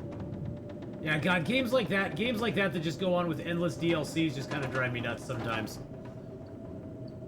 It just drives me nuts. I mean, that's the thing that kind of finally made me stop playing EverQuest and EverQuest 2. Is it was like all it became about was getting the next update, so you could get the new gear because the meta changed with every update.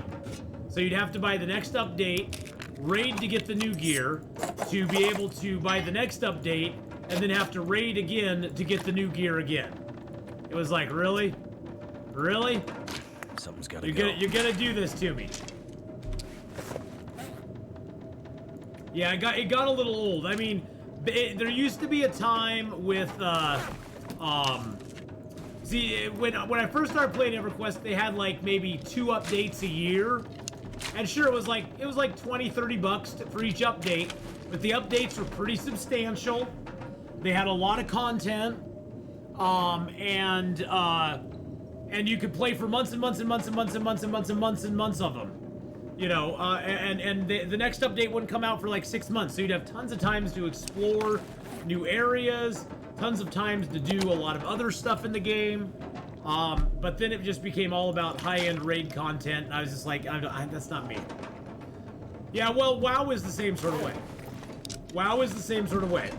They're very much on that model of, you know, we want to put updates up as often as possible to get more money. Well, we'll give you the base game, but man, if you want to have real fun in the game, you gotta pay through the nose. And isn't Conan is Conan a multiplayer? Is it like is it like an MMO, or is it like just friends that you can play with? Is it like an MMO like EverQuest, or is it a it requires private servers? It's like Ark. Oh crap! No, I'll pass. I'll pass. Not that would just drive me nuts. That'd drive me nuts after a while. Nope, I'm good. I'm good right where I am. It has tethering. It's like Ark or Valheim. See, that's one thing I did like about Icarus, is that Icarus from the get-go was very much a, you can play it solo or with friends. And there'll be nobody else in your world. There's not going to be people coming in to take you out or to mess with you or anything like that. That's one of the things I didn't like about Sea of Thieves. Is that Sea of Thieves was very...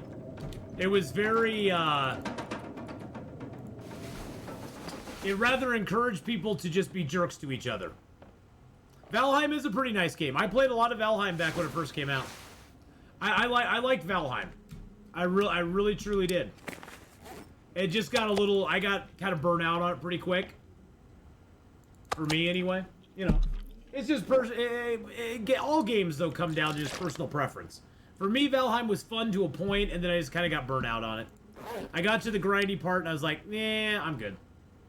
I'm waiting for full release for Valheim or more content.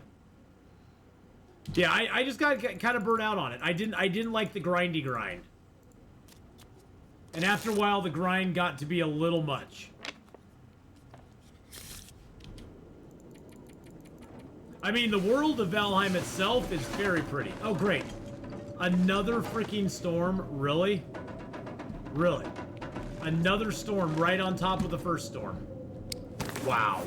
Thanks, game.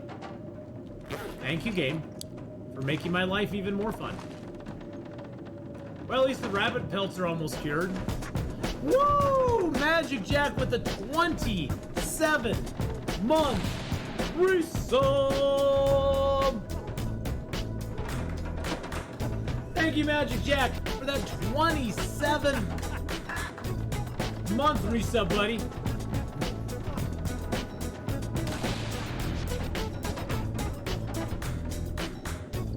Thank you very much, my friend. Cheers to you, buddy. Let's give out some points there, get some sub-hype in chat. Woo! Over 2 years in a row. Over 2 years in a row you put up with me. Wow, that's an accomplishment right there. That is actually an accomplishment right there, my friend. Let's see how all of our gear's doing. Got 4 bandages and 2 of those. I got 6 stims on me right now. This is going down in quality, but I don't have anything to repair it with yet. My bedroll's at 70%, but I can get 50% back when I do something, when I actually craft it up. When I actually repair it. I'm not going to repair those because I'm going to do them at the milling machine. I do have an empty can now, so I can make another boom can if I want to. Got cloth and feathers on me. I got a little dusting sulfur. I got like 5 cans of gunpowder back at the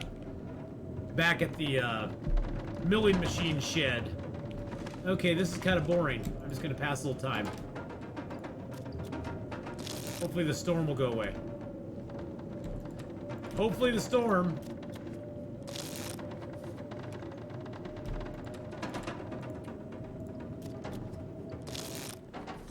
There we go.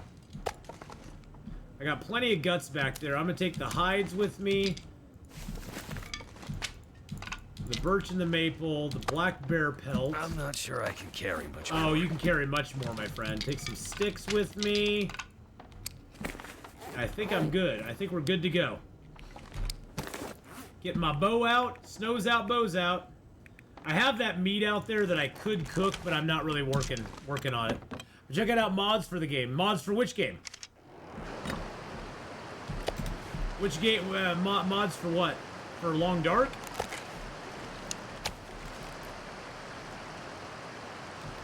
Oh, okay, I gotcha.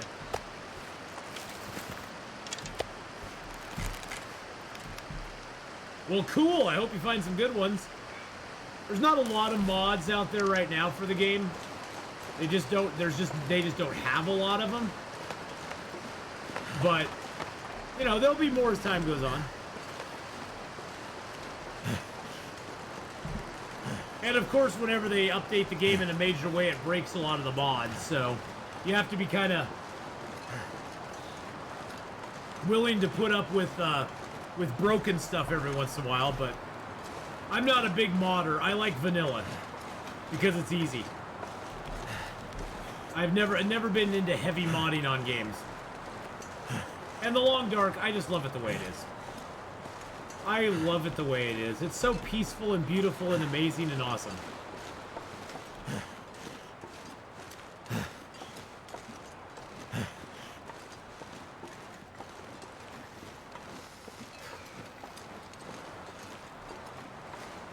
Now, if it's a quality of life mod, I don't mind using it.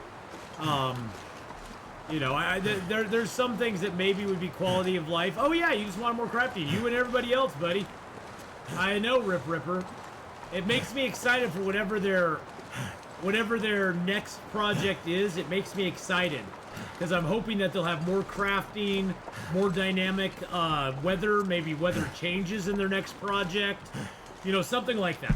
Something along that line where there'll actually be like a lot more stuff in the game that you can utilize and do.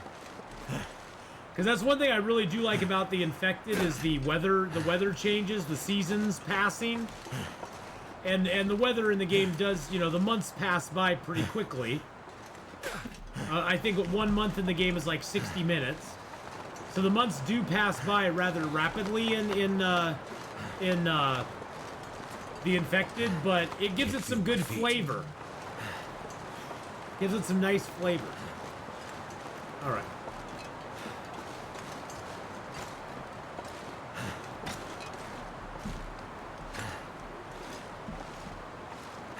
What the heck is up here?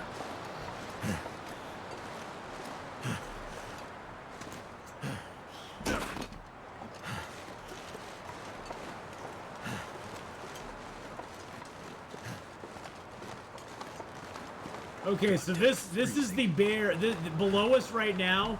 This is the bear area I was talking to you about. It's got a dead end there, but then over this way, there's this weird path that leads off and dead ends there. I think they might be setting that up to be a zone into another zone or something. Or something that leads us to another area.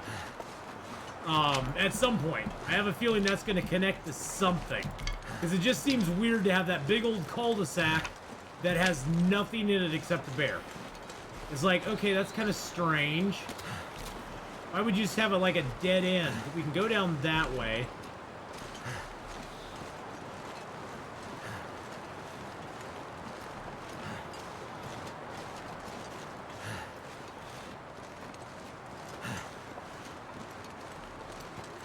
Ooh, we got more ribbity rabbits. More rabbits. I found one with a wolf hat, deer coat, and a bunch of different clothing. That's awesome.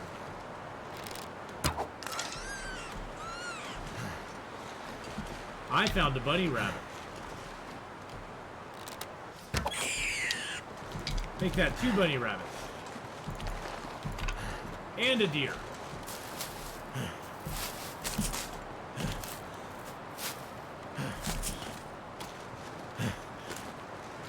And there's a cave here, too, if I remember correctly.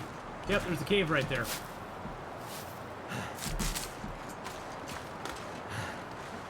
Let's go get up in the cave, harvest our ribbity rabbits up. Might as well make a couple of teas real quick. Teas are always good for warming you up if you gotta travel long distances. Even after you don't need the teas anymore. They're good, they're just nice to have. They give you that little warmth bonus when you're traveling. I don't use them very often, but when I do, I drink Reishi mushroom tea. Reishi mushroom tea and rosehip tea. They're amazing. All this gear is slowing me down. Do I have my bad... Oh, yeah, I do have my bad bow equipped. Okay. That bow's getting ready to break at any moment.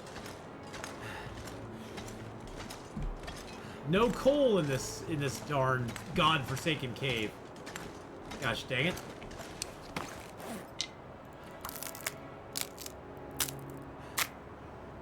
Now, one thing you do want to remember is that once you use your fishing gear down to like 3% or like 10% or lower, you don't want to actually use it to mend clothes any longer, because you can use it later on to fish. So you can use all those low condition. Need to find some place to escape this cold. You can use all the low condition fishing gear to fish, and there's no difference. It has just as much a chance of breaking as the high condition gear, and you're better off using the low condition gear, because then if you lose it, you don't lose anything.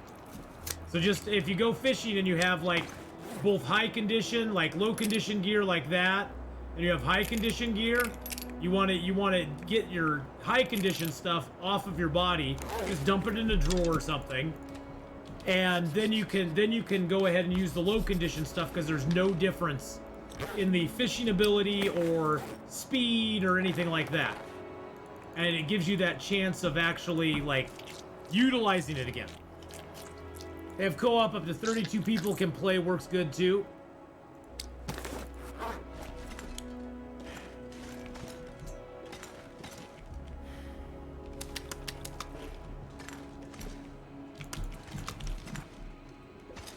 Cattail life, yeah, I don't do a lot of fishing, honestly, Connor. The only time I really do fishing in this game is like late game, when I've actually like run out of all my oil. Like when I have no oil left in the game, I'll go fishing, because at that point you need oil to light your lanterns and stuff. So at that point it's actually beneficial to go fishing, because you actually get some lamp oil.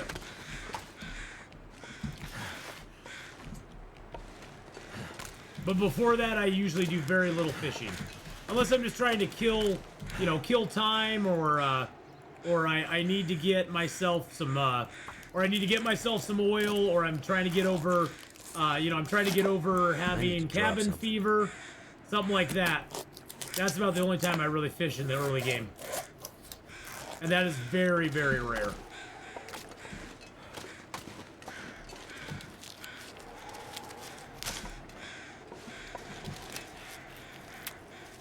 But yeah, the fish oil is about the only real reason I go fishing late game. Because at that point I have very, very little oil left, and I'm like, well, I might as well have a little oil. Because there's only so much oil in the game.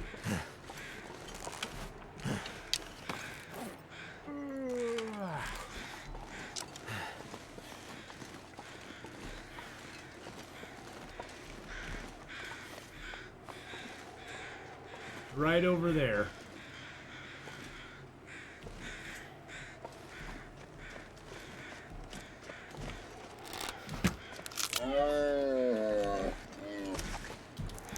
Woo! Let's go. At what point does the wildlife population decline? It starts declining from the moment you start, but I'd say a good rule of thumb is about day 100, the wildlife really starts to take a plummet. You'll see a lot less wildlife on day 100 than you will early in the game. I think I can build my fire right behind this tree. I might be able to get a mag lens fire. Yes, indeed. So I'd say day 60 to day 100 it starts to decline. But honestly, I've never noticed a huge drop, and really, come on. You don't really start noticing it, because later in the game, all you're really doing is killing moose and bear and big animals. You aren't really worrying about deers and rabbits so much anymore, except just to get hides. And at that point, we usually have a lot of hides at that point, so you're not really that honestly concerned about it.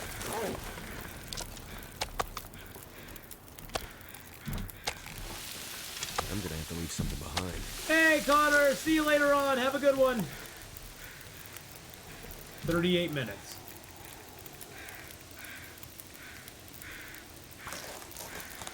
I'm just gonna harvest this guy up the old-fashioned way, because that way My meat will be getting done. Wonder if I can drop any of this gear.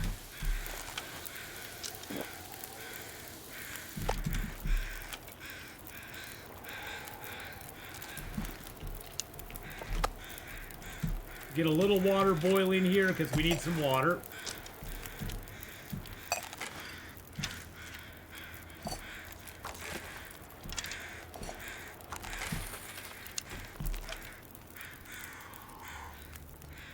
Well, we'll see you later, Connor. Come by on Sunday. I'm going to be there on Sunday, so come by on Sunday.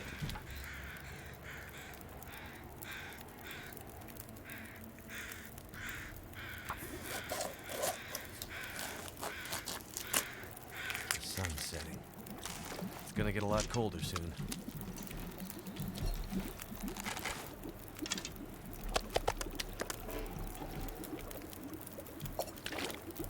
Pack is getting kind of heavy.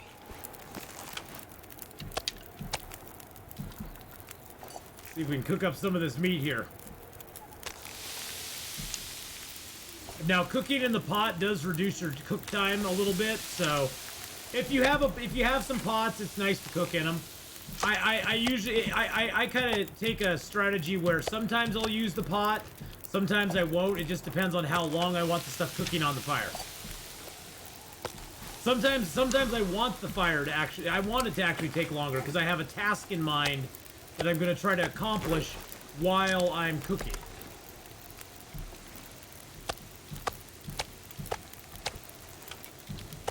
Like I want to do a certain amount of stuff. And so sometimes I will actually purposely not use the pots and just do it on the stone. Or if I have like multiple fires going, I won't use my pots for anything but making water, because I can make water and then I can also be cooking the meat up and it'll all cook at the same time.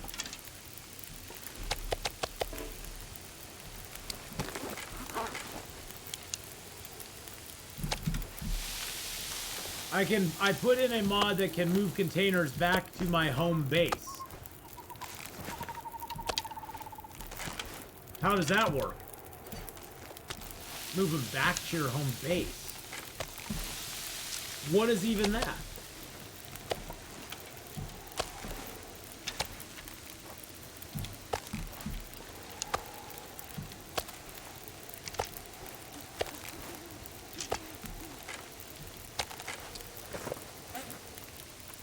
My bow's at 8%. It could break any second.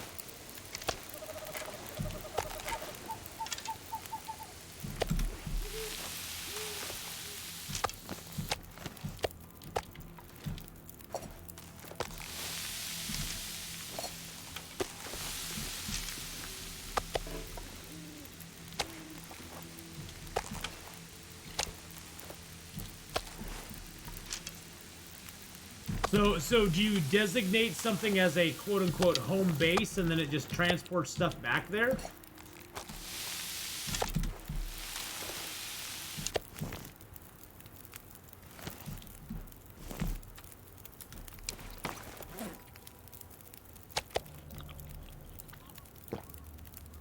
All right, we're at 51 kilos. We're going to be a little heavy going back to our cave.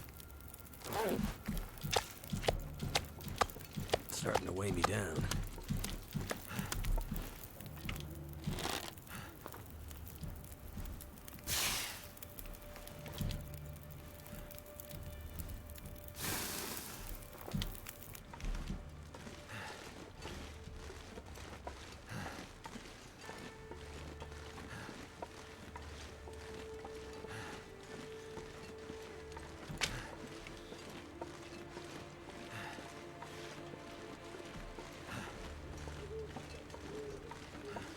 I can grab some cattails on the way back, at least.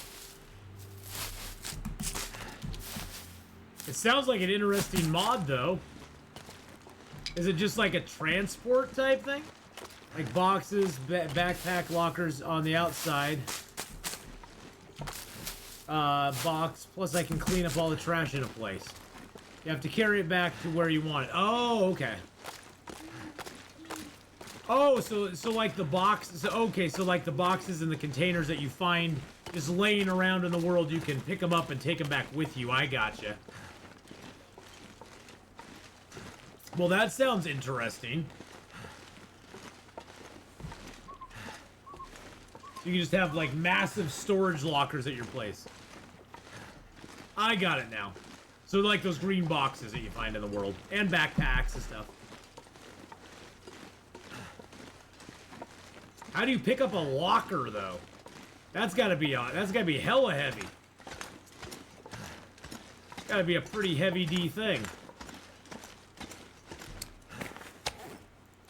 Well, I didn't think I'd get a deer kill out there, but we did. I need to find a place to rest.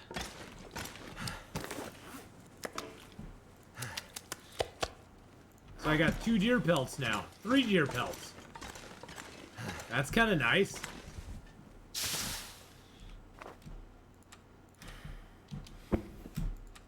Hey, Sweet Lou, how you doing? Hello, hello. How's it going? Hope you are having a great day, and welcome to the weekend. Welcome to the weekend. So for those of you who don't know, tomorrow I will be streaming. I'm going to start at 8 a.m.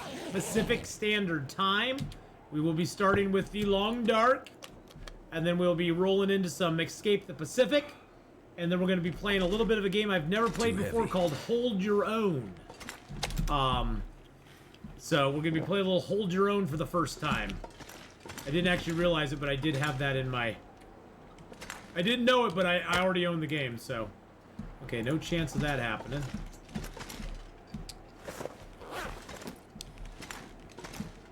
So yeah, we'll be doing that tomorrow. Should be fun. Okay, so we're at 46 kilos right now. Let's prepare up these rose hips and mushrooms that we got. Co-op, it works good. You can start anywhere you want in any zone. You don't have to spawn in the same zone. Oh, that's kind of cool. How does the co-op handle death, Rip? If you die, do you like can other people get you back up, or if you die you're basically out of the game, or how does that exactly function? That was the one thing I've always wondered about co-op, is how exactly that all meshes together, you know?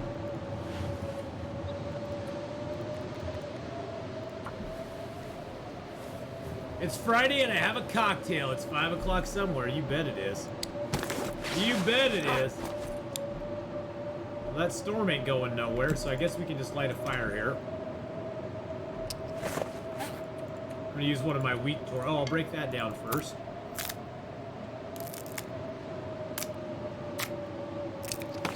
I'll grab my weakest torch.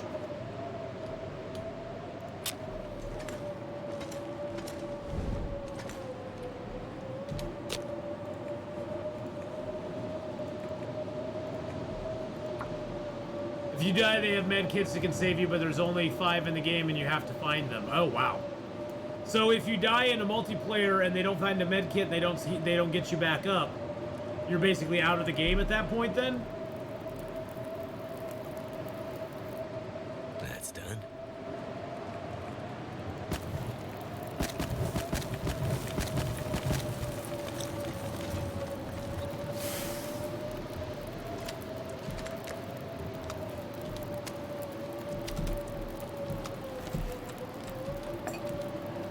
Make a little more water while we're here. Well, that sucks. It's like, okay, guys, you go have fun. I'm just gonna be dead over here.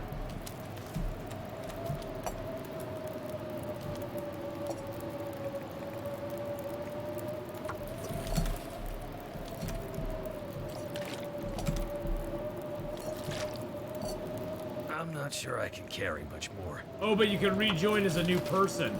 Now, if you die in the multiplayer, does your corpse still persist? Can you go get stuff from it, or is the loot that you had on your corpse gone as well? Or can other people loot you? Can other people loot your stuff? Because that would be an interesting twist.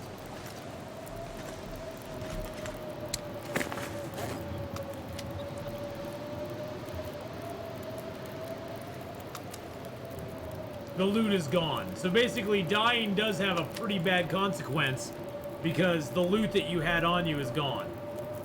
All right, well that makes sense. That I can see that.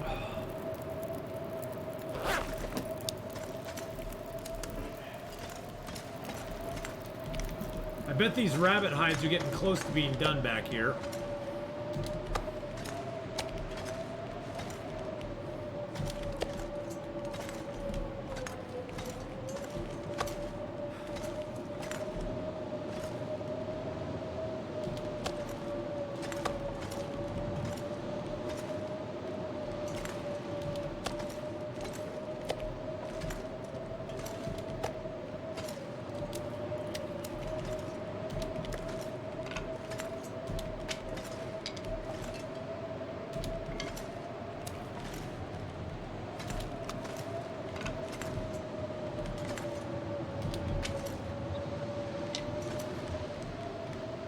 Wow, we found 4 more maples too.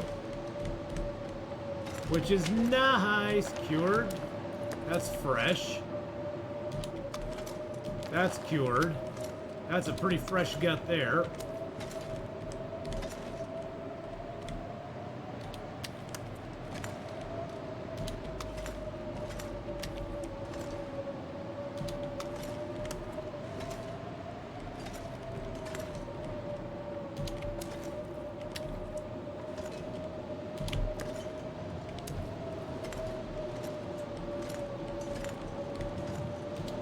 Hunt Showdown? I've heard of that game before. Is it a multiplayer? That's what I always ask first. Is it a multiplayer? I just don't get into those. I had 14 years of multiplayer games. I kind of got burnt out. They're not my thing anymore.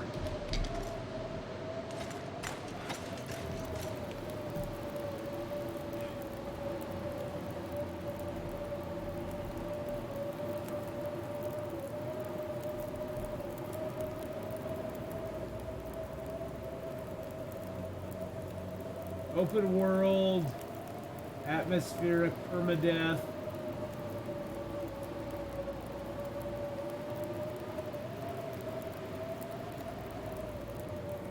Oh, I think I saw this game at one point. In fact, I'm pretty sure I saw this game. I think I saw somebody play this one.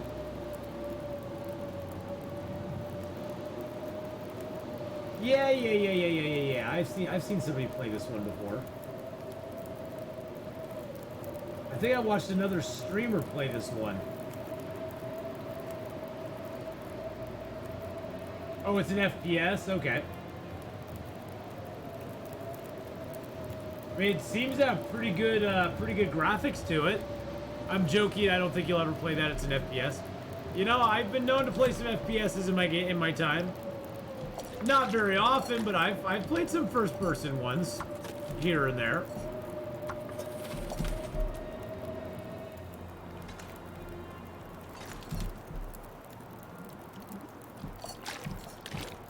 I might have to drop some gear. Oh, we don't have to drop much gear though. I like a few FPS games. Heck, for the longest time, other than The Long Dark, my game I had played the most hours in on Steam was PUBG.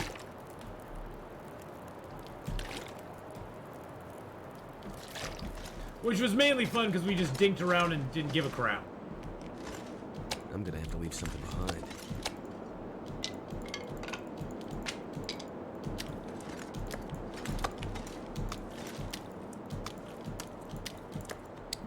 Now we'll definitely get the wolves to come get us. They have a mod that you have so much time to gather as much as you need as you can, then it goes bleak, no more anything to get or food, and the weather gets really bad, then you see how long you can live. Best part, you can set it up any way you want. Oh, that's kind of cool.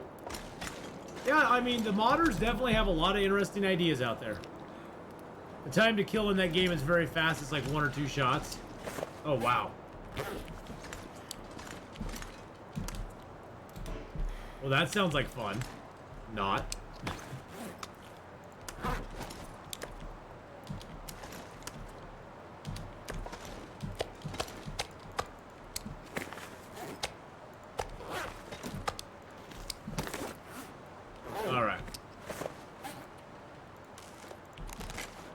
Snow's out, bows out, boys and girls. Let's go!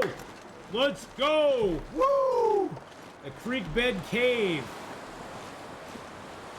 Been there, done that. Now we gotta just walk down here, go across the bridge, and we'll get back to the little radio hut thingy-mabobber. A little hut. There's probably a pack of wolves around it now, too, and I got 2 stank lines on me, so the Timberwolves will definitely sense my booty. And they'll come and try to eat me. Bite me, Timberwolves. Bite me, buddy.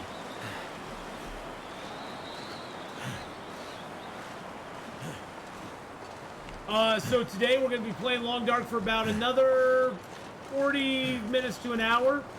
And then we're going to be switching over and playing some of the Infected tonight as well. I'm excited to get back into the Infected. And we're going to be getting our base built up, getting more electricity going so we can get an oil drill and a whole bunch of good stuff going on. I'm excited about that.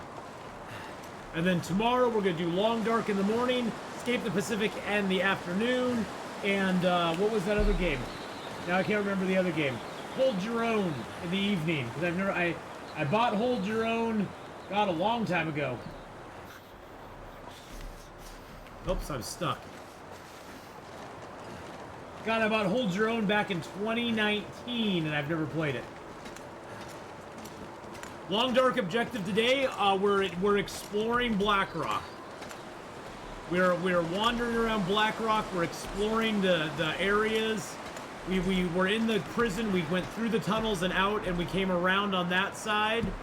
And we're just exploring Blackrock today. I want to get up to that little cabin by the lake, because I know there's guaranteed matches there. We've already been to the gas mine, and we got our code so that we could get into the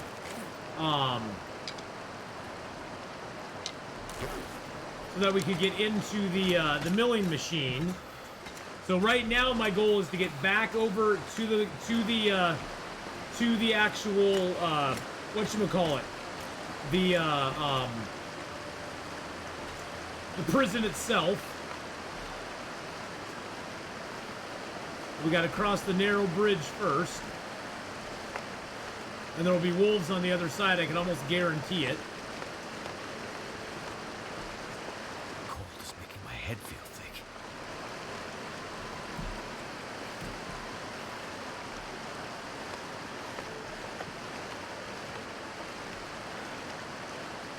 We got to get across the narrow bridge. We're going to go up to the little... Actually, you know what? I'm going to go off to this side. We might be able to evade the wolves over here, but I'm not 100% sure. Did I spawn here? Oh no, we're on day like 180. I spawned in Forlorn, Muskeg. Although you can spawn in Blackrock, which is a real pain in the butt. I don't recommend it. If you spawn in Blackrock, I would highly encourage a reroll. I would highly encourage a reroll if you do. See, we haven't even come down here and explored all this yet. And there's a cave up over here. Or is it over there? There's a cave along that wall somewhere that you can ditch into if you want to as well. I think it's over there, maybe? Like right up in that little valley there.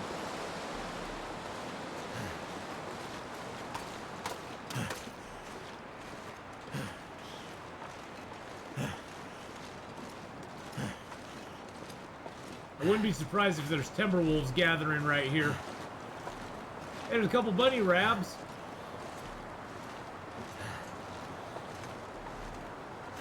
Yeah, I think the cave's right up there in that little divot.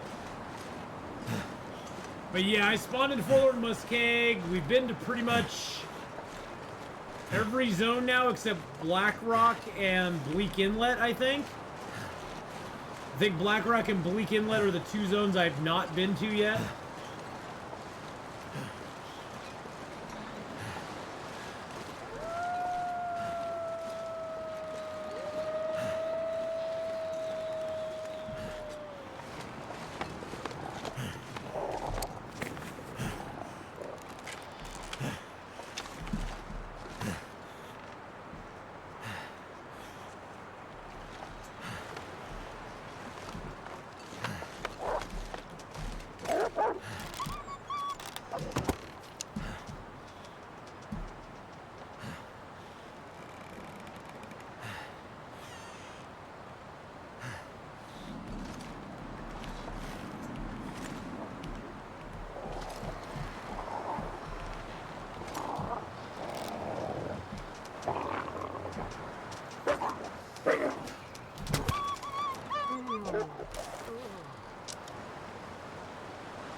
Come here, Mr. Wolfie.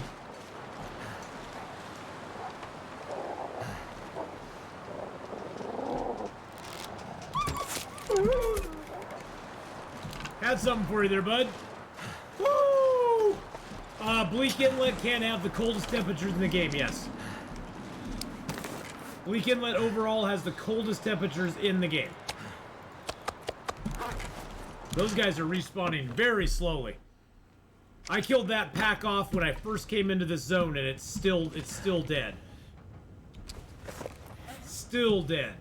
I mean, there's some of them that aren't, but most of them still are.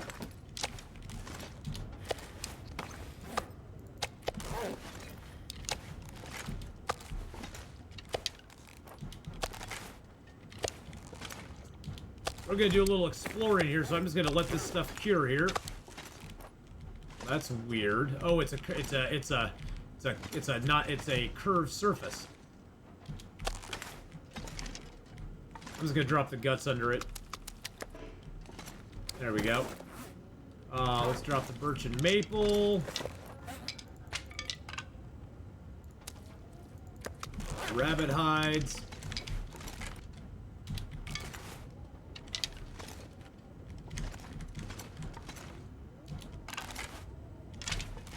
We'll go harvest up El Wolfo. We'll go get the El Wolfie out there. But yeah, Bleak Inlet, I've heard reported temperatures of upwards of 125 negative there. I think the coldest I ever got was like a 118 or a 114 or something like that. Like full out blizzard. It was freezing ass cold there. Oh, I got a lot of sticks here too. Nice. Got a bunch of sticks. Oh, let's throw that bow inside of here and get rid of it. Bye-bye, bow. Bye-bye, bow. Oh, I got water here, too. And food. Nice! Nice, nice, nice. Alright, let's throw a few more things in here real quick. Let's throw those in there. Let's throw my feathers in here. The grow all. Let's throw that in there. Let's throw that in there. Let's throw those in there. I need to pick up one more rose hip when we're out. Let's throw our... that... few of those, few of those. I never use the bang. I never use the bang cans. I just don't find much use for them. It's like it never appeals to me to use them really. Oh, how many cattails do we have? We got 37 cattails. Nice. I'm gonna throw those in here too. Clothing I want on me. I'll throw a few stems in here. The wood I want on me as well. Okay. All right, so we're getting warm. So let's get warmed up. What time? Oh, it's almost nighttime. Let's just go out and harvest that wolf real quick. I love the cabin in Bleak Inlet by the lake. That cabin can actually be really nice. Yeah, that little fishing cabin is actually really nice in Bleak Inlet.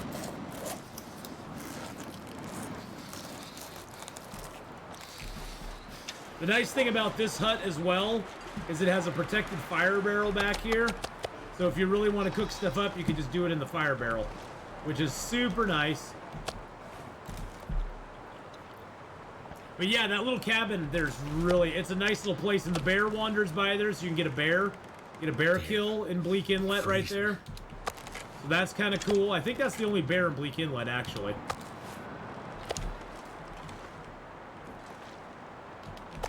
Yeah, I mean, Bleak Inlet's not a bad zone. It's just, you know, again, it's the Timberwolf. They're just a pain in the butt. They're a pain in the butt, a thorn in your side, and it's, you know, it's one of those things where you just gotta avoid them if you can, but you can't, so you just gotta fight them. So if you go in there too early, they can lay the smackdown on you. They can be like WWE Smackdown and just beat you all up. Take you out. Is there anything I want to do by the dying light of the moon? Nope, everything I got is in pretty good condition. My weapons are in decent condition. I can repair those up. Oh, let's break down these torches. That's what I wanted to do. I'm not super tired, so at this point I'd wake up before it was dawn anyway. I'll probably just pass time for a couple hours because I'm not tired enough to sleep the whole night at this point.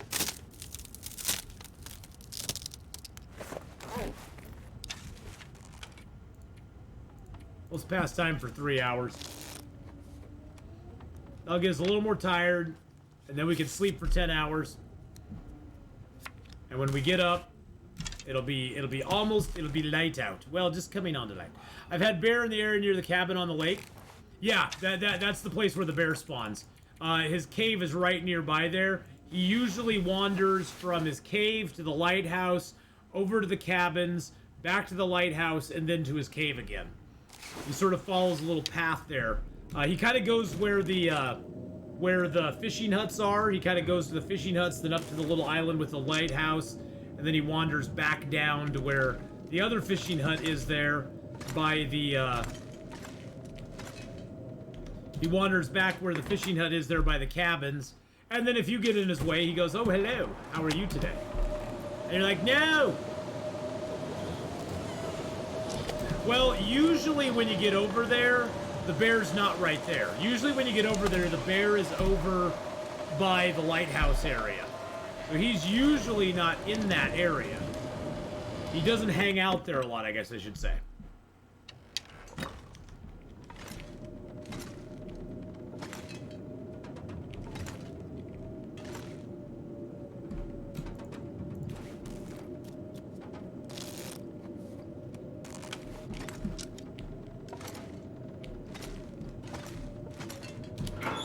That's where we put all of our stuff. We gotta pick that up before we go. I'm gonna dump these low condition fish hooks in there too, along with my whetstones for the moment.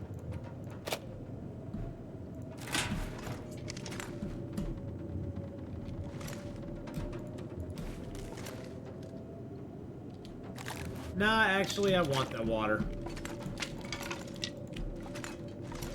All right, we're gonna go journey out into the blizzard.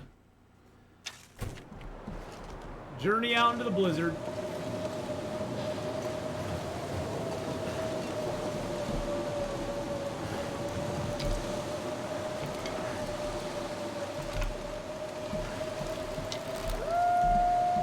Oh crap, there's like 4 or 5 of them out here.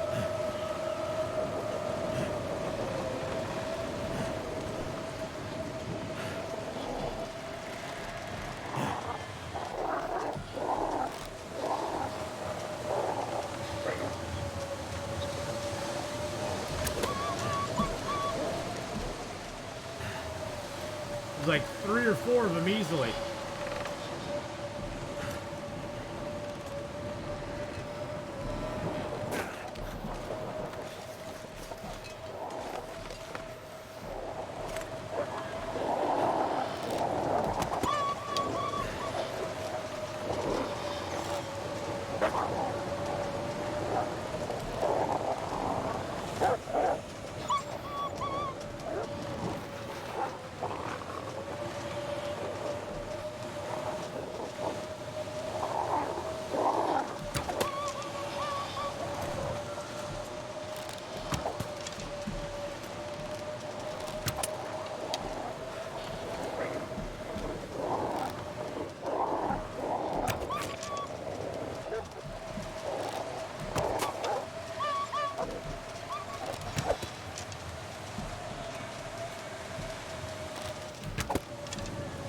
Try and just take some pot shots at him here. I'm losing all my arrows.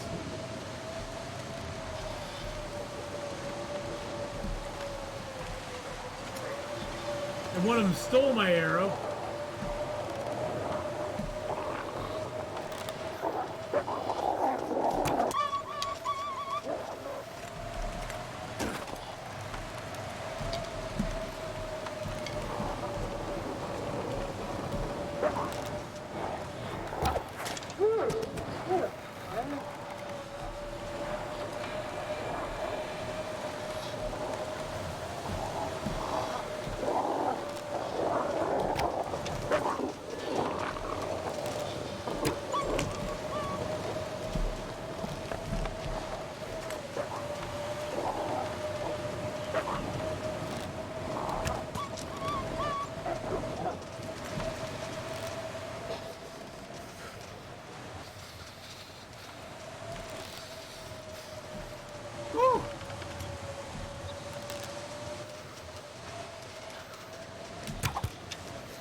Jeez Louise.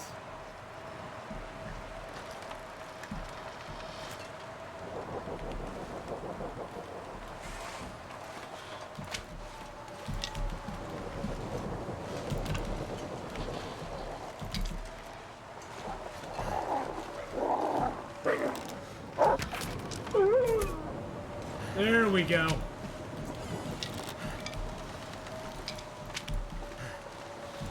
Wolfie's down. Wow.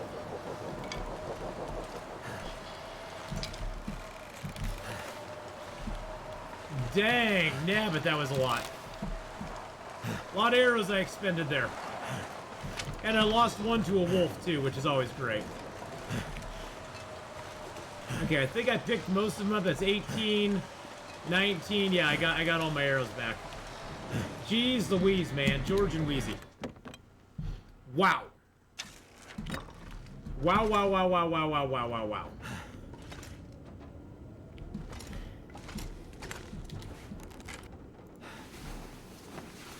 Woo! Hate those wolves. They're out in the storm and everything. Jeez Louise. Timberwolves just have no respect. No respect at all.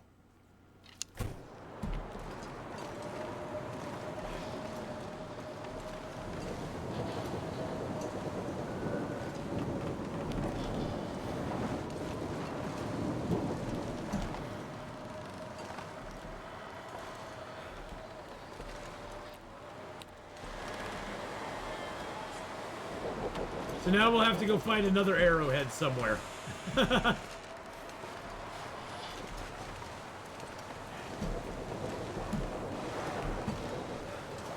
All right, we'll go harvest some of that meat in a minute.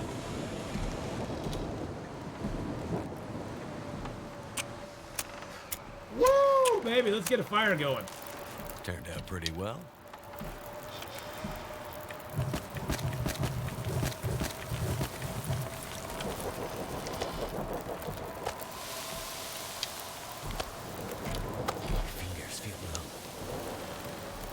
I bet they do, buddy.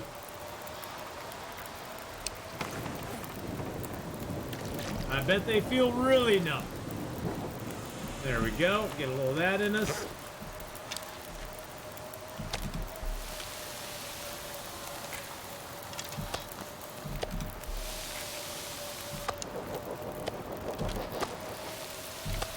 The nice thing about Timberwolves is they are very chunky boys. They're very large.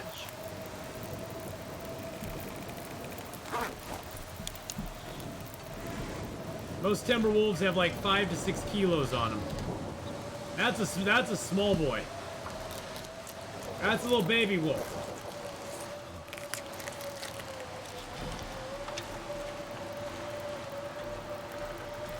Mod where you could have Timberwolves anywhere in the game. That would suck. The biggest problem with Timberwolves is that Timberwolves eat all the other game in the area. So like rabbits, deer, the Timberwolves chomp on them as well. So you know how regular wolves do it? Well, the Timberwolves do it exactly the same way, but it's worse. Because the Timberwolves, there's like 4 of them all in the same area, and they all chomp on all the wildlife until it's gone. And sure, the wildlife respawns the next day, but then they just eat it again. So unless you're there right when the wildlife's respawning, it's kind of like, okay, well, this kind of sucks.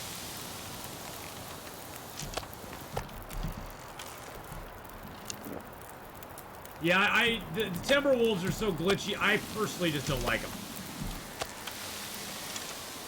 It's just a personal thing. It has nothing to do with them being bad or good in the game. I don't really like them as a mechanic in the game very much. They're very glitchy, and they're very kind of broken in some ways. Where they'll break their attack and just run away from you for no reason, or they'll attack you and not run away. It's just very tricky what happens. But yeah, I probably would never use that mod because I don't want Timberwolves in the zones that they're already in.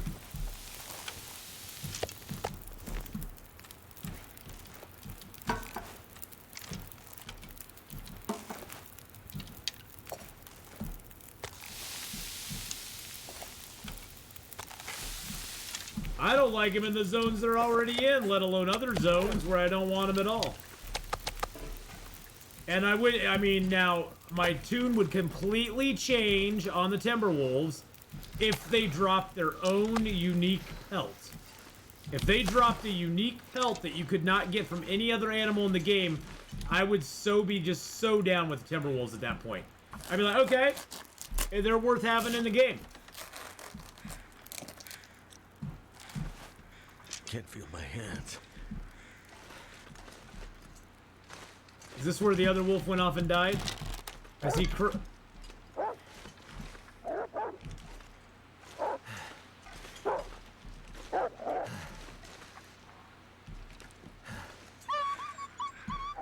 Whoa, that was so weird.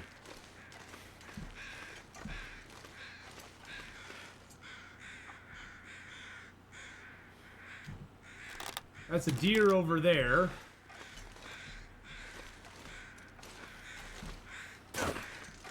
That was so weird. He was like barking. Die if I don't warm up. They're not really new. They're not really new. They need a bunch of work, but you know what? They're not bad for what they are.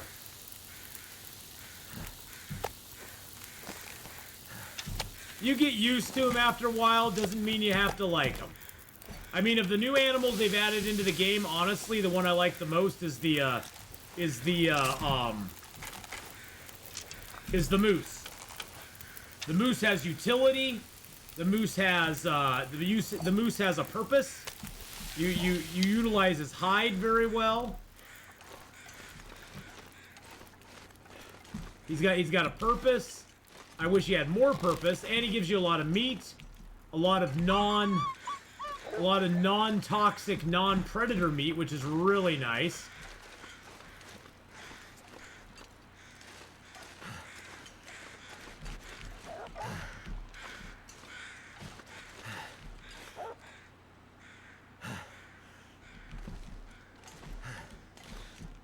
I'm wondering how far that... Turn the sound up a little bit here.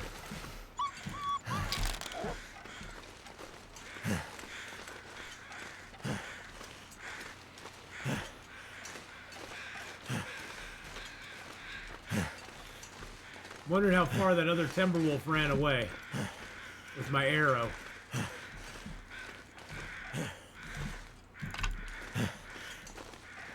Can't stay out long, but...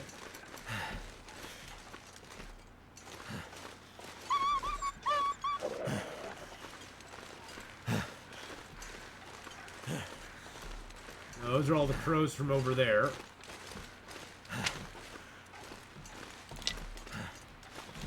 I got meat on the grill.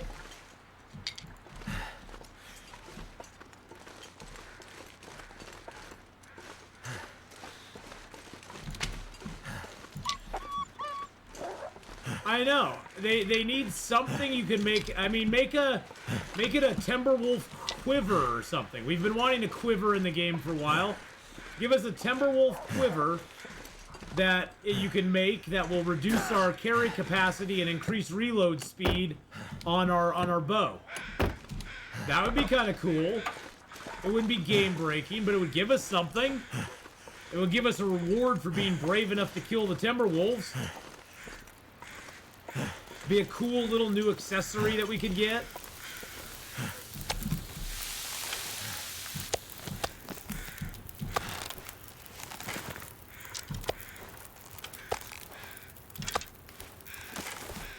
Well, craftable underpants clock would be nice, but I don't think they're going to put those in the game. I don't think that's going to happen. I'm just saying.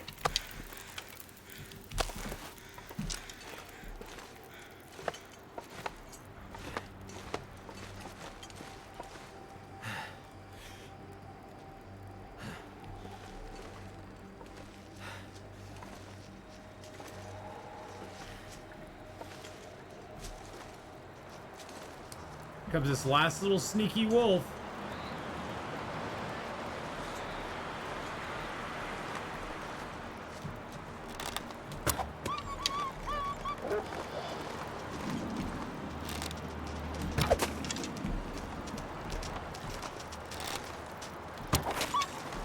Got him.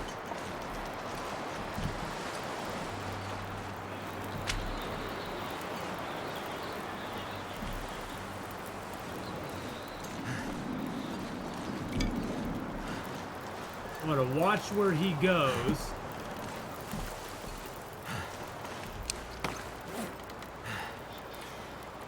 How many wolves we got right now? 118 wolves, okay. He ran off that direction.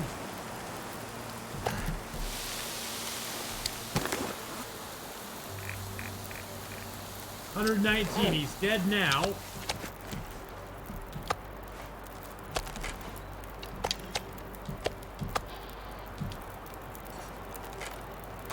Let's go looking for him. Farmer Marks, how you doing tonight, by the way? Hope you're having a great one.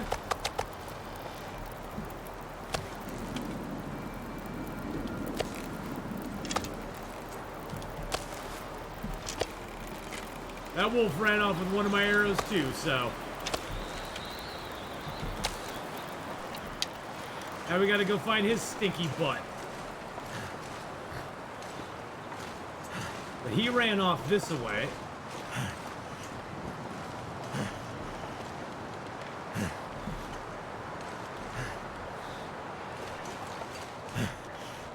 Let's see if we can go find him. I don't know if we can or not. We got two wolves with arrows on him out here somewhere.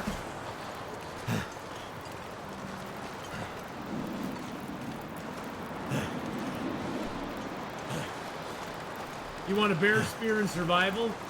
It's a nice idea, but I just don't know practically how well a bear spear would work, to be honest. I just don't know the practicality of it is just like it's rather. It would be hard for them to work it in a way that wouldn't be too OP, I guess. I mean, I'm not saying it's not doable. I'm just saying it would be very hard to make it not OP. And honestly, I didn't really like it in the story mode, to be honest. I didn't really dig it. It's kind of a bland weapon, to be honest.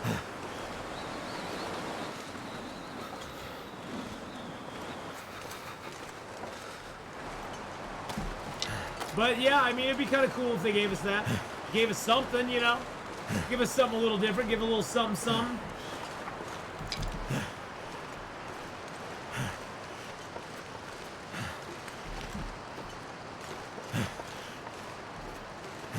Yeah, but see, that's the thing though, is yeah, the bear spear, it's a nice idea, but if I have a bow, if I can make a bear spear, at that point I'm probably gonna be able to make a bow, and then I'll just go kill the bear anyway.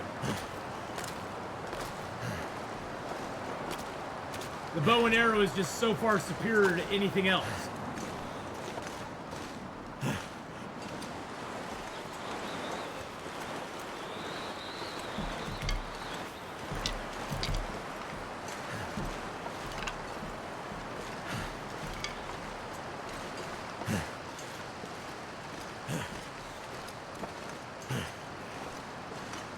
Mr. Wolfie boy, where did you go? All these wolves just running away with my freaking arrows, I tell you, man. They're all a bunch of thieves. They're all a bunch of traitorous thieves.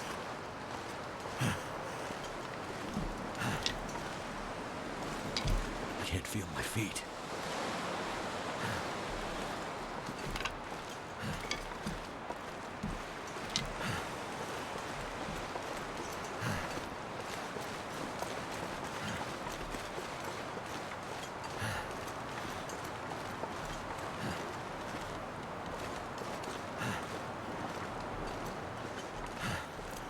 They're just searching.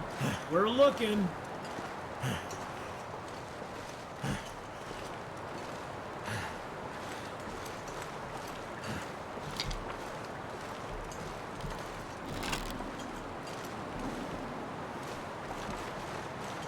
But I sure ain't seeing him.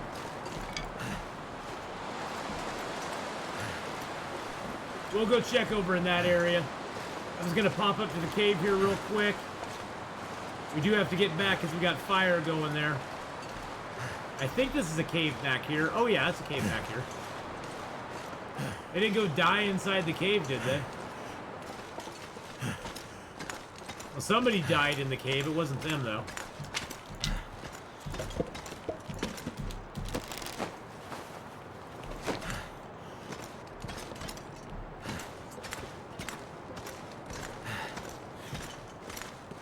Do you know if the running around the bear to dodge him is a bug or not? It is a bug, and they'll fix it at some point. I wouldn't get used to doing it, but it is a bug. And it is known. I'm so cold. I'm pretty sure they do know about it, from what I understand. But yeah, you can run around the bear to dodge him.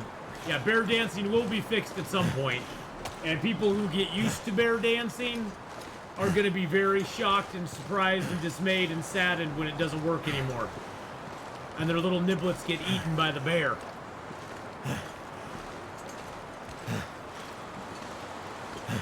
Hey, Toast with Jam, how you doing? Yeah, the dancing with the bear is a little OP.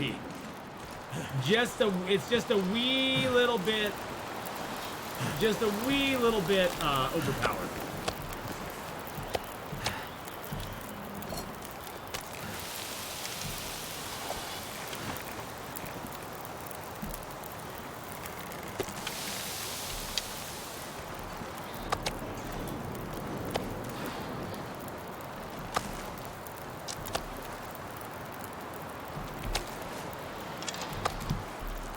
But Toast with Jam, I'm doing good. I'm doing very good, my friend. I would do anything for a drink right now. I know you would, buddy. I'm doing pretty dang good, to be honest. And even if I was being dishonest, I'm doing pretty dang good.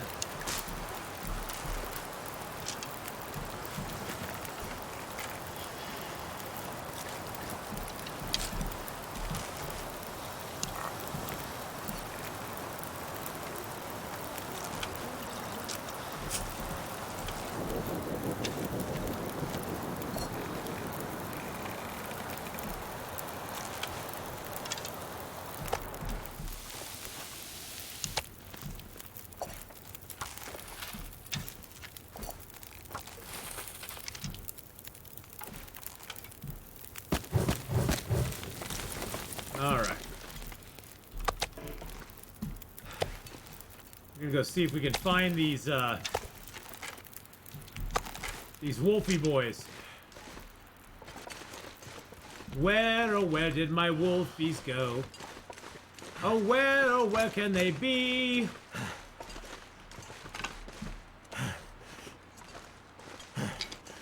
We'll pick up sticks while we're out here too.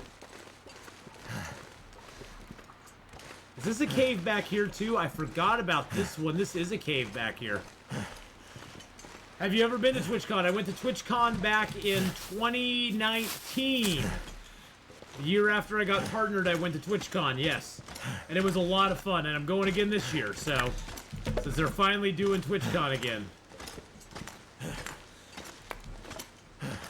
So I will be there this year as well.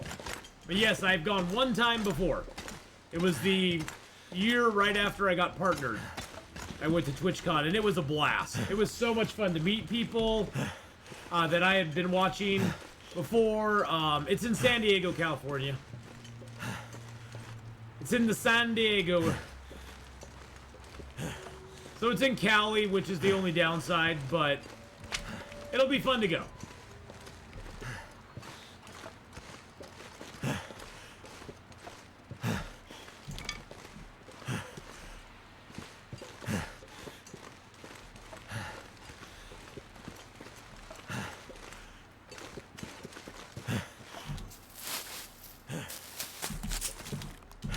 Yeah, I already got my plane tickets booked. I got my room booked. I got my tickets to TwitchCon already gathered and ready to go.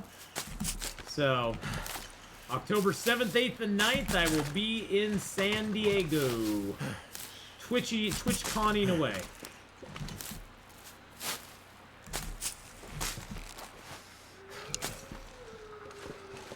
Is that another Timberwolf pack over here? No way.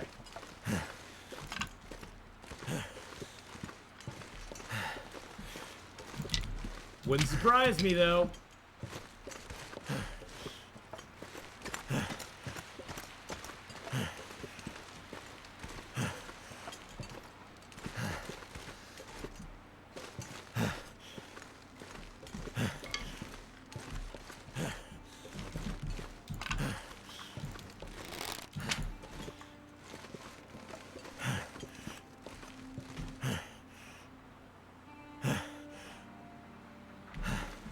If I don't rest soon, I'm gonna faint. Ah, you'll be fine, bud. Gonna pick up a few more sticks, then we'll head back to base. Don't know if I can get up this hill or not. It looks like I possibly can.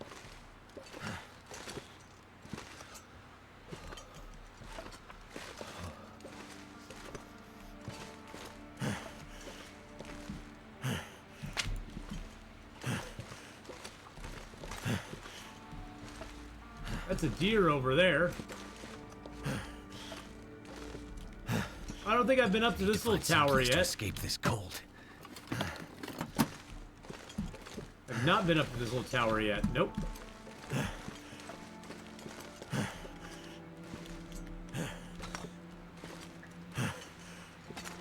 Wonder if I get up here, can I spot a wolf corpse down on the snow somewhere?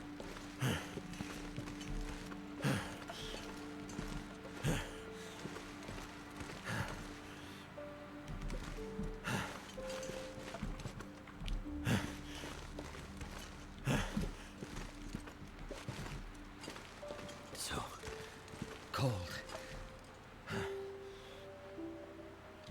There we go. Oh, I almost hit him. Almost got that deer right there. Whoa. That's a quick way down.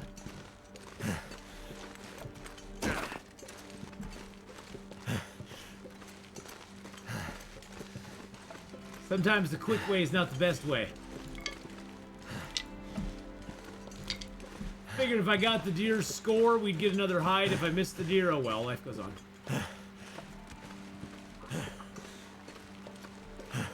Oh wow, look how close we were right there. Jeez Louise. I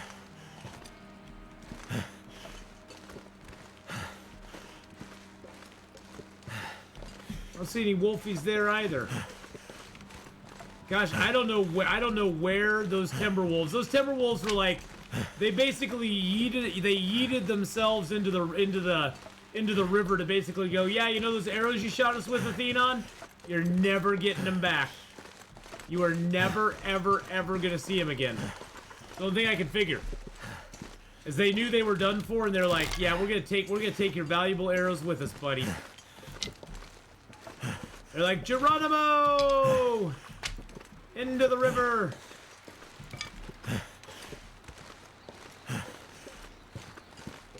I mean, and honestly, the Timberwolves are a little hard to see because from a distance, they kind of look like rocks on the ground when they're dead. They don't really have like a really good... They don't stand out real well. From a distance, these guys look like rocks. If I didn't know that those guys were there, they kind of look like rocks from a distance. So it's kind of annoying, in a way.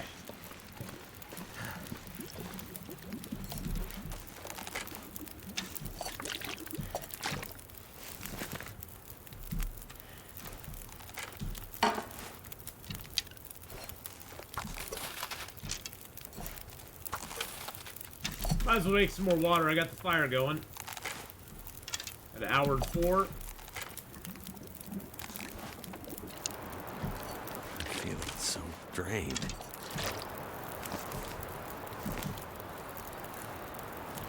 Get some sticks out. There's some torches out to just make sticks. So yeah, TwitchCon should be fun, Toast. It should be a lot of fun. I'm excited. I wonder if I can drop any of this gear.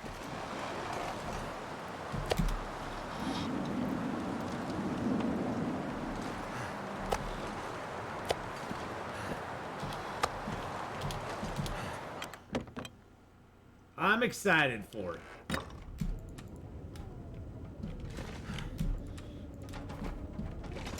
Better roll flashlight because it's very dark in here.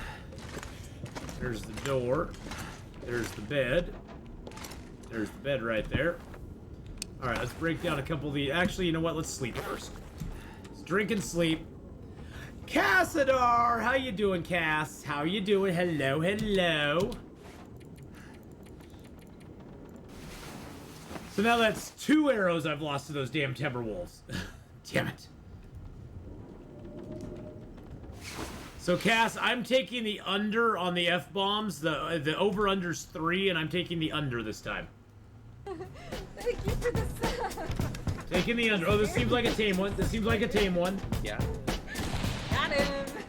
BK with a 43. Got her. Got me. Go give Cass a follow, boys and girls. No, she's back up. BK with a 43. Month resub.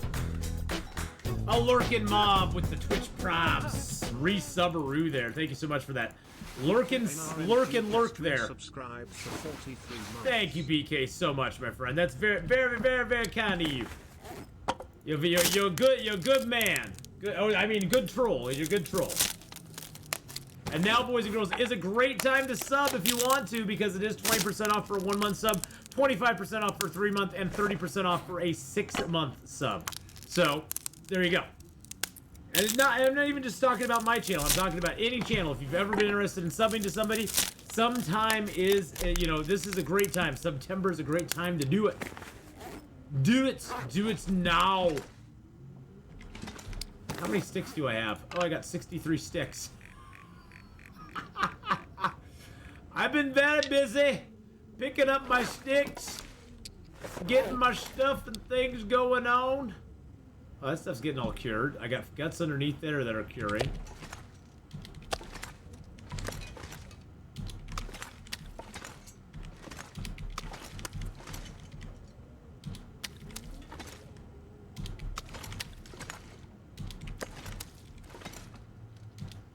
There we go. Okay, so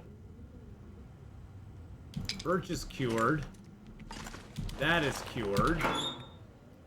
Let's throw that, and that, No and power up in the there. verse can stop me. Throw the feathers in there.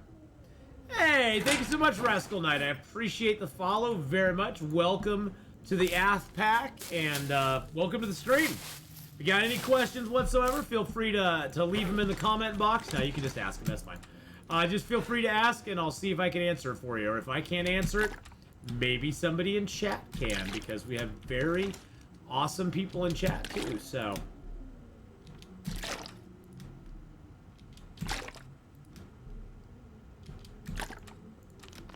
Let's drink up real quick. Whenever I see the outline of guts, I think of making sausage. Yeah, it is very sausage shaped. Ladies. Not saying nothing, I'm just saying.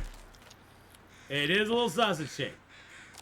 I just started playing the game 2 days ago. Oh my goodness gracious. Well, strap yourself in and prepare yourself for the ride of your life, Rascal Knight. This game is one of the most amazing survival games you will ever pick up. There is literally, and I never use that word. I hate that word. I never use it. But there is literally, oh, there's one of our corpses over there with the crows. There's literally no other survival game like this in existence. There isn't. There's many that try to copy it, that try to look like it, that pretend to be like it, but this is a very unique game for a lot of reasons. It's a very unique game. I think one of the most unique things about it is the permadeath feature, which is in every mode of gameplay except story mode. Okay, so, oh, he went and died all the way up here. No wonder I couldn't find him. You little bastard. You little bastard. You came all the way up here and died. How do you like them apples, dude? The crows are a great way to find your corpses of your animals. You can hear them, and sound is very directional, and you can also see them.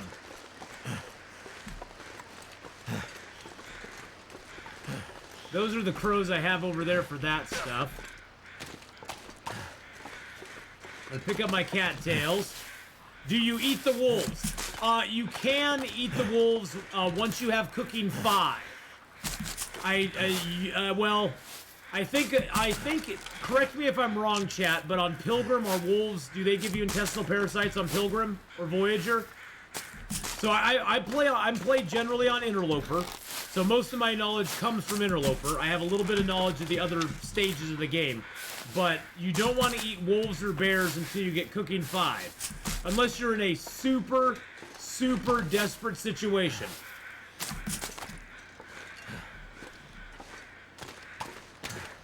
So on Pilgrim, it does not give you intestinal parasites. Okay. Predator meat is safe on Pilgrim. Gotcha.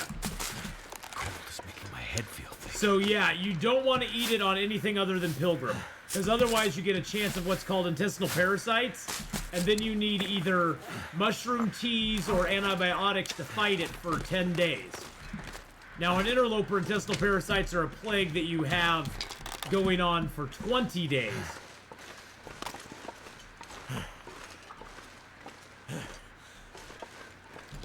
Which is absolutely no fun. I'm just seeing if there's crows up here.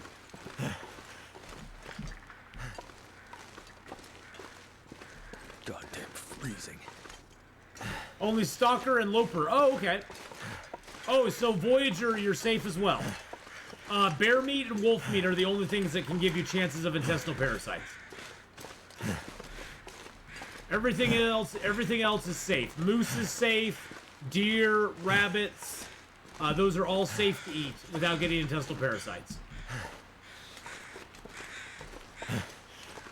Your job gives you intestinal parasites. I'm very sorry about your job giving you intestinal parasites.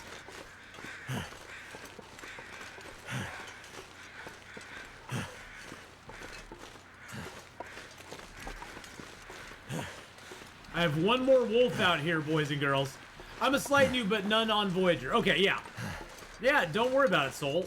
There's no, you know, we all started somewhere. I started playing this game in January of 2017, so I've been playing it for a few years. I've been playing it, so I've got a little bit of time in the game. But yes, we all have to start out somewhere. That sounded like a Timberwolf.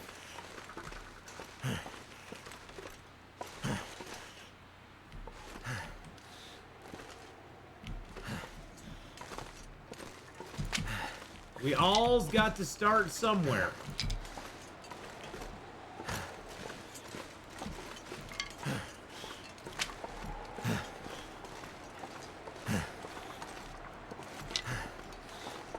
I think this takes us back to Pleasant Valley.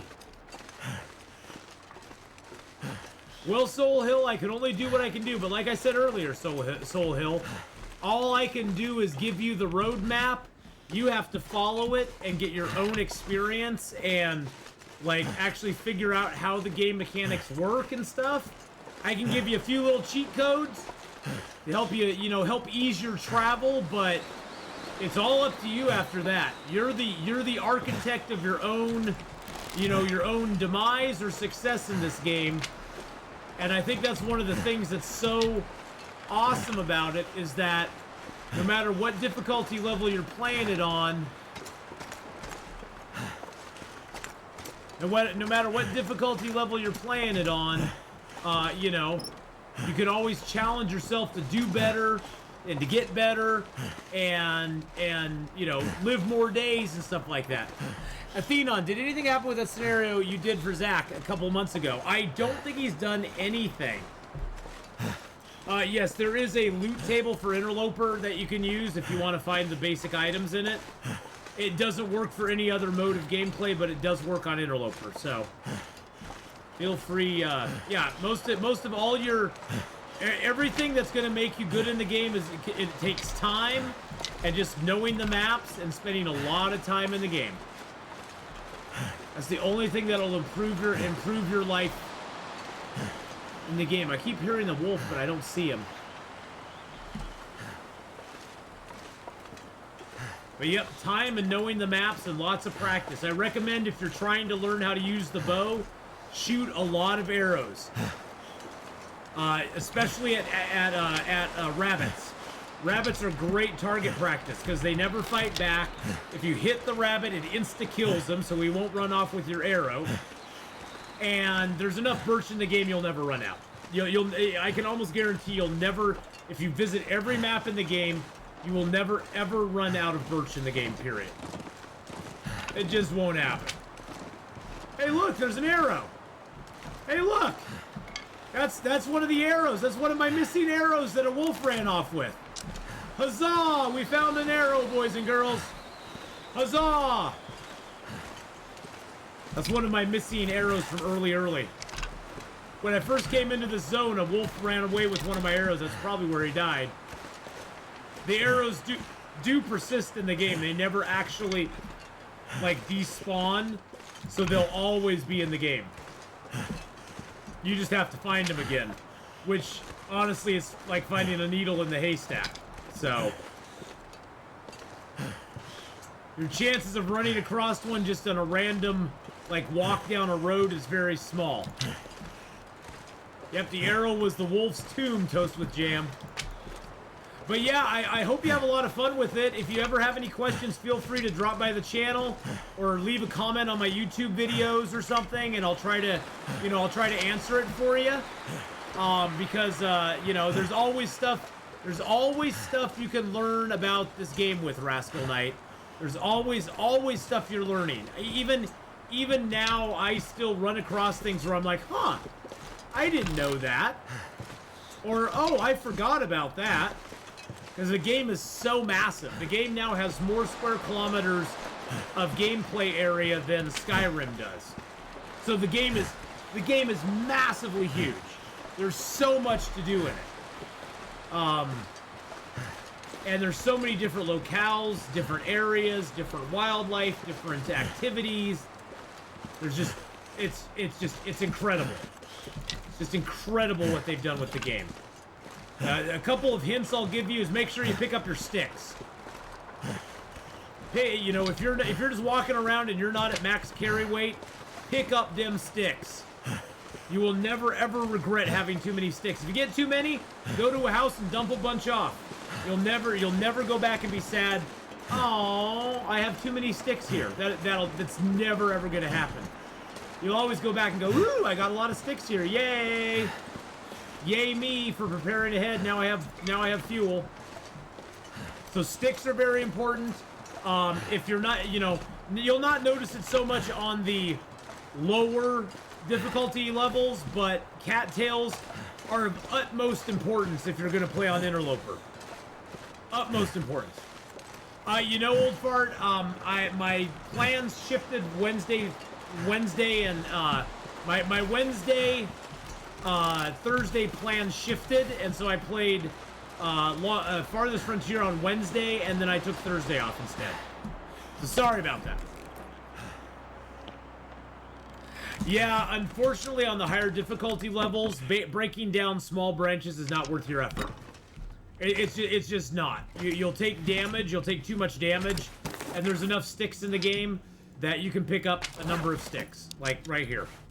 Like, I've picked up every stick around this area.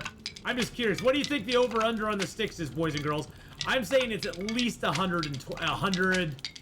I'm gonna say over 100, and I'm gonna say 100. Is it over or under 100? I'm taking the over. I'm gonna take the over on it. By the way, I won the bet on Cassidar's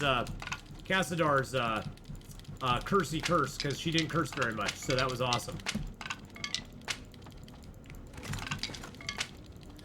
So the resources that respawn, there are resources that respawn in the game. Sticks are one. Coal. Too much stuff to carry. The coal inside of caves, inside of the connector caves, is another one that respawns.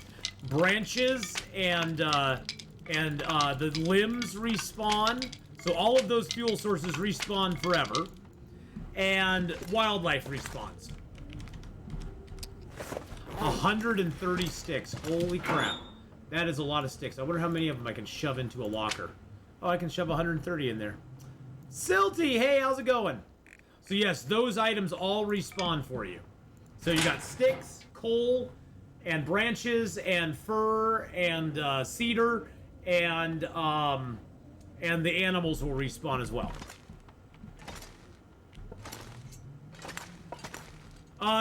They take a while to respawn sometimes. They aren't instant respawns. And you generally, if you don't leave an area, you have a little harder time them respawning.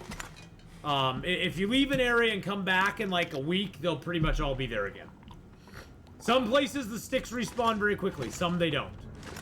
It's just how the game does it. All right, let's grab our stuff back out of here.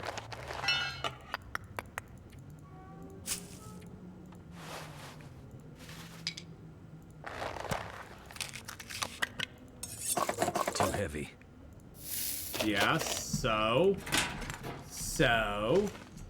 No one warned me that hatchets get ruined. When I first played, I destroyed my axe on small branches. Never again. Yeah, you always want to take those down with the. You always want to take the small branches down with your hands. It takes a little bit longer, but it saves your tools from getting ruined. All right, we're gonna move on from here, boys and girls. I'm gonna leave water here. I got water. I got food. I got fuel. I think we're pretty good here.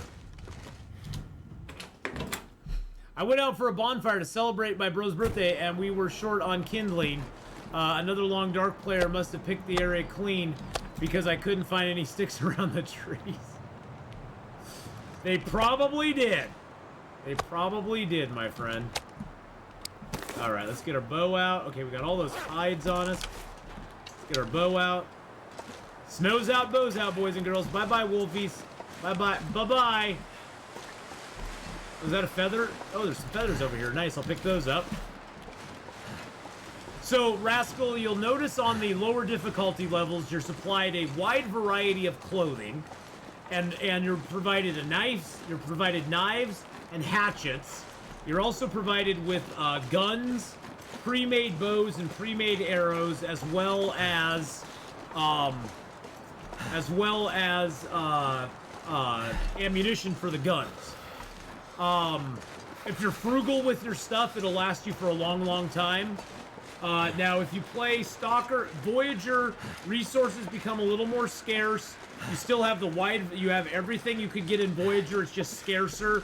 In Stalker, you have even less resources, although they're still pretty plentiful.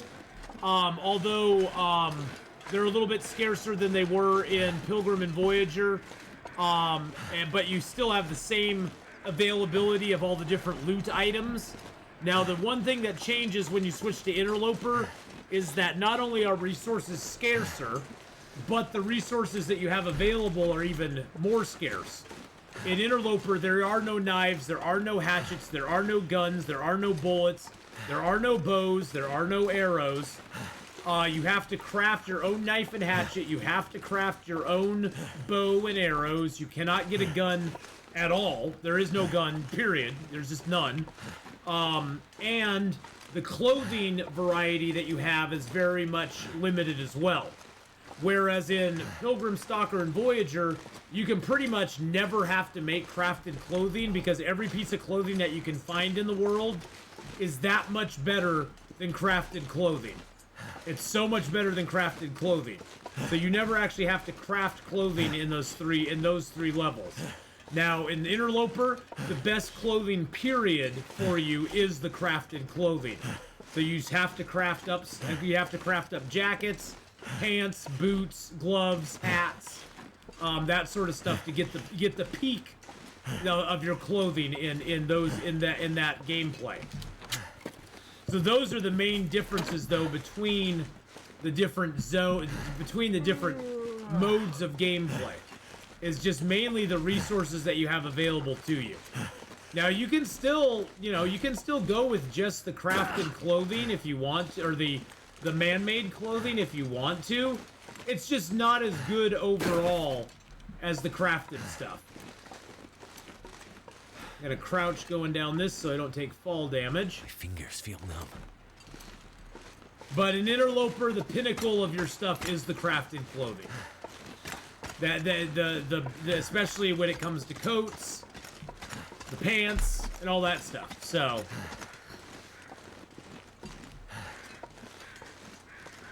and what is that up here?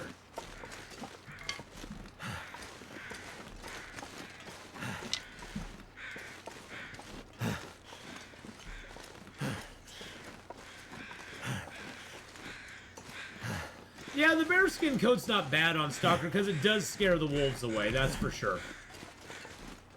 But it's so heavy. That's the thing, though, is that for the weight of the coats, that's the thing on Stalker 2, is the weight of the items that you get man-made is significantly less than the crafted clothing. Crafted clothing is all heavy. There is no such thing as light crafted clothing. Oh, it's a deer up here. That's kind of cool.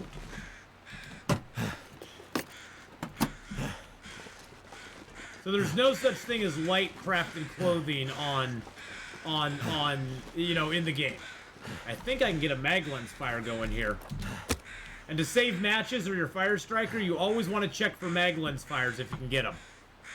You think they'll ever add the spear from story mode? No.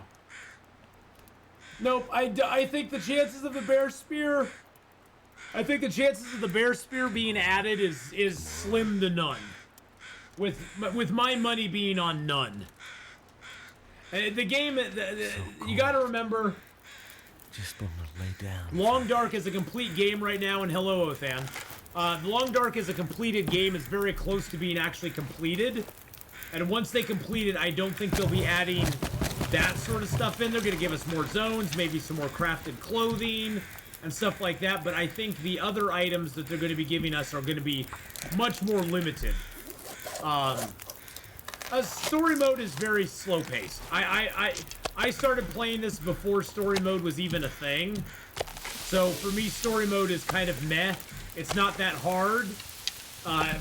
You know, for somebody who's played the game for hundreds of hours, thousands of hours, story mode's not like super difficult or anything. So story mode is kind of like, it's okay, it's there. It's a nice sort of basic tutorial for the game, but beyond that, it doesn't have. For veteran players of the game, it's not like, oh my god, it's so amazing. So that's the big drawback. But for brand new players coming into the game, I highly recommend that you play story mode because it does give you a good general tutorial to the game. So you get a very good feel for how the game is played, and you know, and certain things that it kind of gives you a little lore. So you get a little lore from the game as well, which is kind of cool. You get introduced to the Timberwolves, which is just annoying as crap. You get introduced to Blackrock. So it's cool in that sense because it introduces you to a variety of zones, and it gives you kind of that tutorial to get you going, which is very nice. But a bit of railroad, yeah, yep. The things I don't like about story mode is that I don't like that the skills. I think it does a disservice to players to not show them what the skills do and how you can level them up and what you get advantage-wise. Because in story mode, your skill level is like between 2 and 3. I feel some of the skills are 2, some of the skills are 3, but it's not real clear on which ones are which. And also, I don't like that in story mode, if you pick up a piece of clothing and you don't have that item on you, it automatically equips your clothing, which I think would generally lead people to believe that they can just auto-equip clothing coming into the you know, the standard game. It doesn't teach you to look at your clothing and go, oh, what warmth and windproof does this clothing have? What's its benefits? What's its negatives? So there's things about story mode that I wish they had done a little differently. But overall, I give story mode a good, like, 6.5 out of 10. The Long Dark itself, I give a 9.5 out of 10. Because honestly, in my opinion, there's no such thing as a 10 out of 10 game. You can get close, but there's no such thing as a true 10 out of 10 game. But Long Dark is about as close as I've ever played to a 10 out of 10 game. There's problems even with Long Dark as it is right now. I mean, even the Long Dark as it is right now has problems. I'm not gonna gaslight you and tell you it doesn't.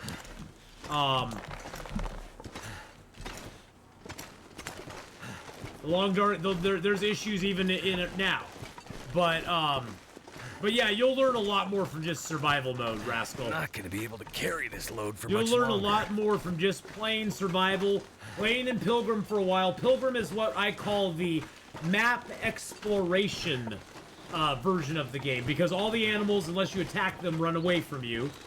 And you can explore the maps at your leisure, look around, find exciting places to go, find exciting things to do, and there's not a lot of danger to it.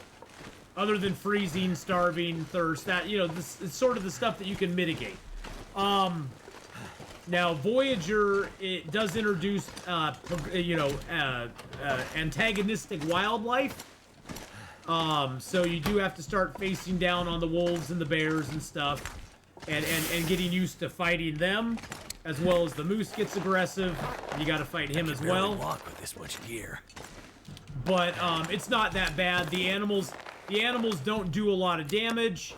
So it's pretty chill, because you can get attacked multiple times and not die. But it's a good learning. It's good to learn in that mode in Voyager.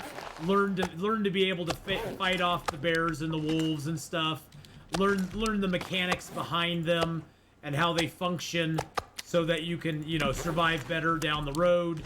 Now Stalker steps it up a bit, because in Stalker the wolf population is dramatically increased in Stalker over Pilgrim and Voyager. The wolves don't hit super hard, but there's lots of them. In Interloper, there's less wolves, but the wolves hit like freight trains. In Stalker, you can get hit by probably 3 or 4 wolves in a row and probably still be able to survive and get past it. Sure, a lot of your stuff might be ruined, but you'll probably still be alive. In Interloper, you get hit by 2 wolves, and you're gonna count your lucky stars if you're alive with any gear left after 2 wolves. Because chances are you're not gonna be. I'm not sure I can carry much more. Ath will bump it 10 to 10 when they add Ath's Survival Guide skill book in episode 5.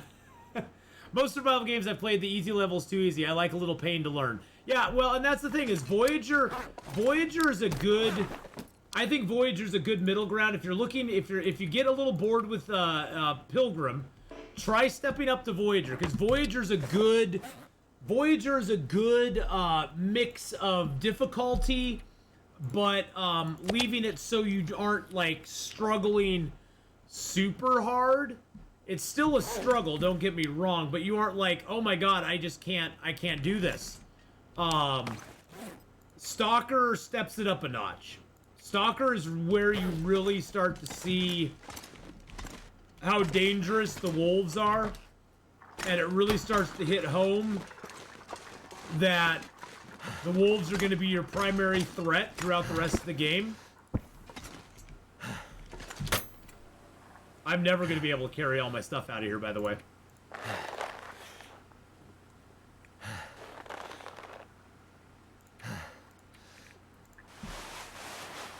I have so much stuff stockpiled here now, I'll never be able to take it all.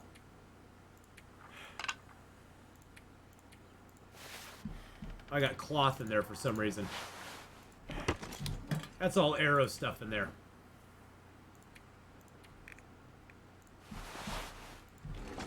I guess I could put my arrowheads in here too.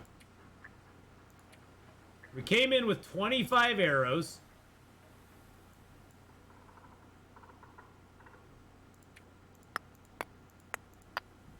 And we have 4 there, plus 19. So we found all but 2 of our arrows, which is pretty dang good. I've had 2 wolves run away, well, 3 wolves, 4 wolves run away, and I found most of them, but I've not found 2 of my arrows, so. Now I think, noisemakers.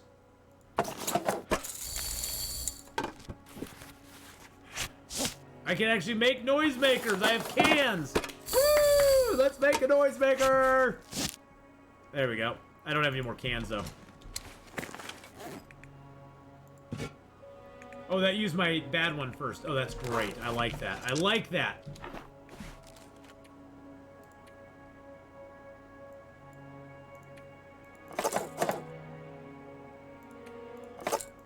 I never use the noisemaker.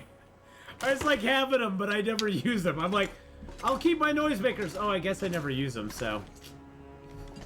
That workshop is the only place in Long Dark that I've never actually been inside of. Yeah, it's a pretty nice little workshop. It's got your ammunition bench. It's got your milling machine over here that you can use during Auroras. We're gonna use that during an Aurora to try to fix up our stuff. Actually, I'm gonna sleep a bunch right now. I'm gonna sleep like. Actually, you know what I'm gonna do? I'm going to drink an herbal tea. That way, I'm just gonna sleep for like 6 hours, and hopefully it'll be dark, and maybe we'll get in. Maybe we'll get an Aurora. Maybe we'll get an Aurora, and we can fix our stuff real quick. Because at the milling machine, it only takes one piece of scrap metal to fix your knife, your hatchet, your gun, your hacksaw, and I think there might be some. Oh, no, crampons is just a 2-piecer. So crampons you can just fix with metal. Oh. Right after I went to sleep. Hopefully it doesn't go away. Oh, yeah, baby. Woo! That was perfect.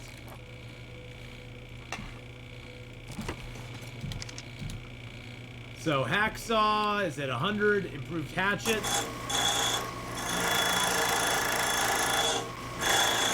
Get that done. Get my knife done. And it's all for one piece of metal, which is just like fabulous. That's why I just keep my metal in here, because I can just grab it and use it. Summon zombie? No! No zombie. Zombie. Zombie.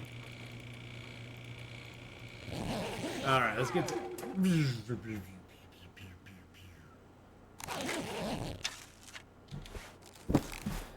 Now, I got a cured bear pelt over here. So I have to decide what I'm going to do with that. Because I have 3 things that take bear pelts. I got that. If I repair that, I can get it back to 100%. I got my bedroll. If I repair that, I can get back at... I think I'm going to use it on my bearskin bedroll at this point. My bearskin bedroll's getting down there. Yeah, I'm just going to use it on my bearskin bedroll. How do you open the workshop door in Bleak Inlet? Okay, to open the workshop door in Bleak Inlet, you have to enter through the ravine. So go into Bleak Inlet through the ravine. You have to scale down you gotta get a rope and scale down into the ravine basin. And then you walk along, and then you go into Bleak Inlet from there. You have to go to the lookout tower, and then just beyond the lookout tower, there's a little radio control hut type thing. And inside that is the code for the Bleak Inlet cannery. Now, once you get that, you got to go back to the tower, grab your rope, drop the rope, and then go to the cannery. But you can't enter through. Well, at first you can't enter through Forlorn Muskeg because you can't climb up that area there. You have to come in through the ravine to get the note in the first place. Does that make sense? But once you got the note, you can go in through, you can go in through Forlorn Muskeg if you want to. Because once you got the note, you have to have it on your person, and then it works just like the note for this place. You got to go there during an Aurora and open the door. And once you do that, you're good.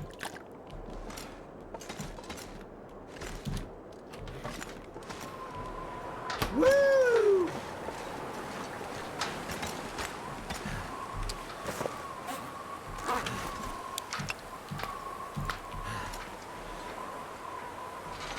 Gosh, I'm torn. Should I make some more arrows, or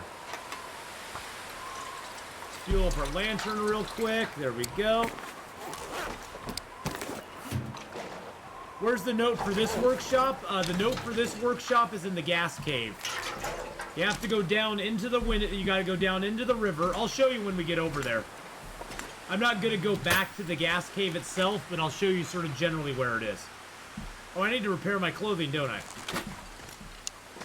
So if you go out of Blackrock, you go down the road, and then you take a sharp left, and you have to go down into the river. There'll probably be a Timberwolf pack there that'll try to stop you. But you got to go down into the river and go to the left when you hit the river. Then there's a 2-rope climb you have to go up to that'll take you to the entrance to an abandoned mine. And that abandoned mine is where the poison gas is.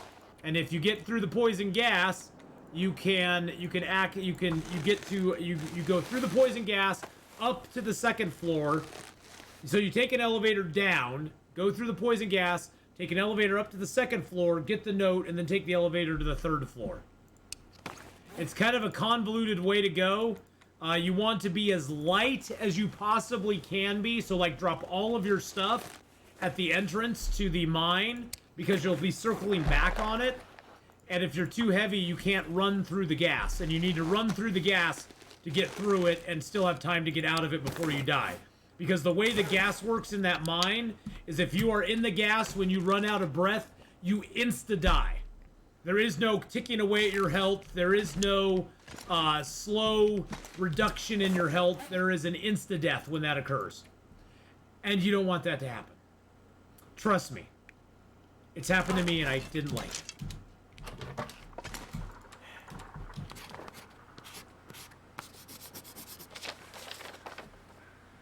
It sucked real hard. You don't need an Aurora in the mine, but you will need an Aurora when you come back here.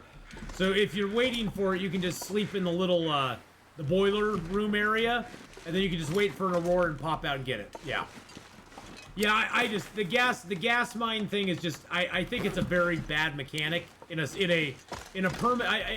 this was not a permadeath survival game, I probably wouldn't feel as strongly about it.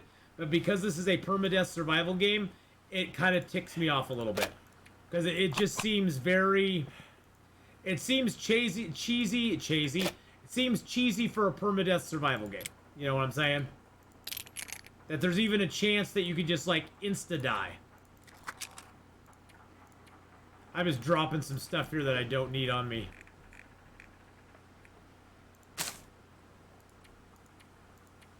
Just to get my weight down a little bit. I got a crappy torch on me. I can destroy that. Okay, I got some wood on me. Oh, shoot. Alright, we're gonna play just a little bit longer. I'm way over when I thought I was gonna be because I'm having so much fun. We're gonna play a little bit more and then we're gonna be switching up games and playing a little bit of the Infected. Getting a little infected under our belts tonight.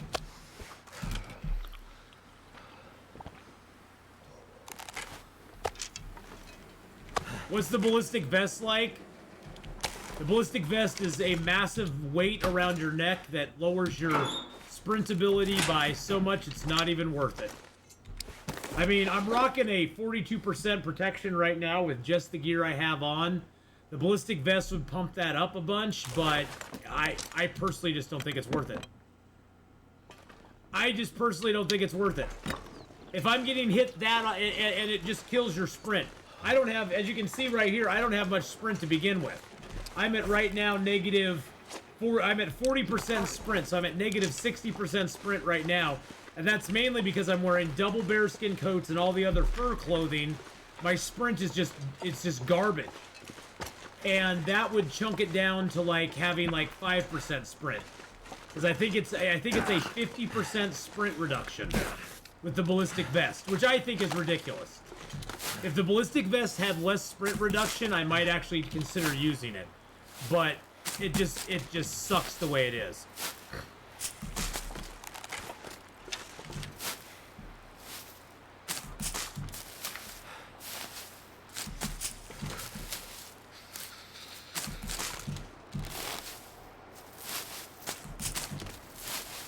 Well, you know, Toast with Jam, my idea for the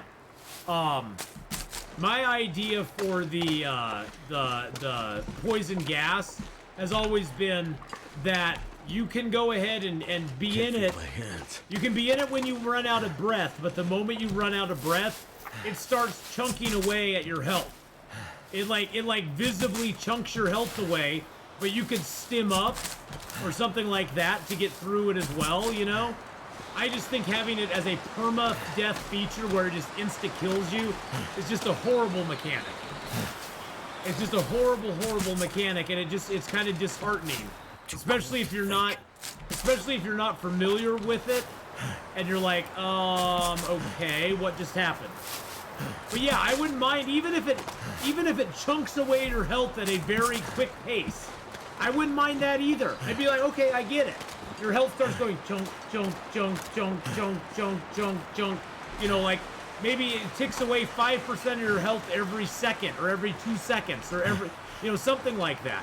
I wouldn't even mind them lessening the amount of time you have to get through the gas by like 10 seconds if it did a progressive lowering of your health over time. I'd be totally okay with that. I'd be like, okay, that's fine. I now have less time to get through the gas, but if I don't get through the gas at their, you know, at their pace, then it's not going to insta-kill me. It's just going to chunk my health away really bad.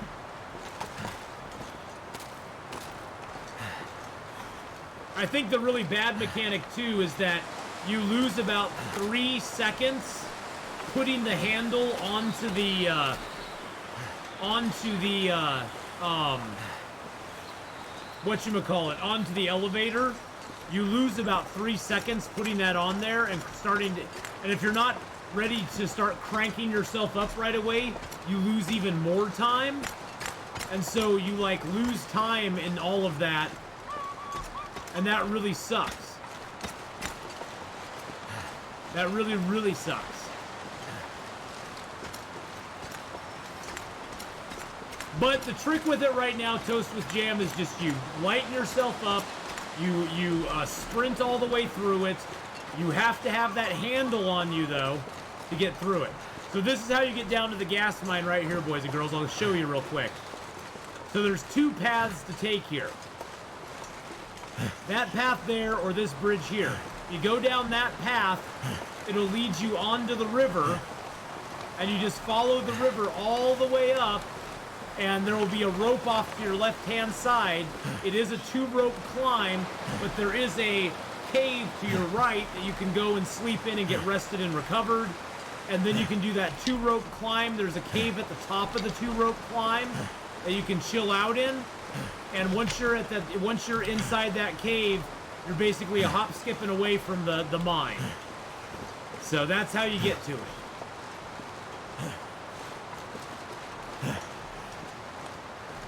Now sometimes there's wolfy boys around here.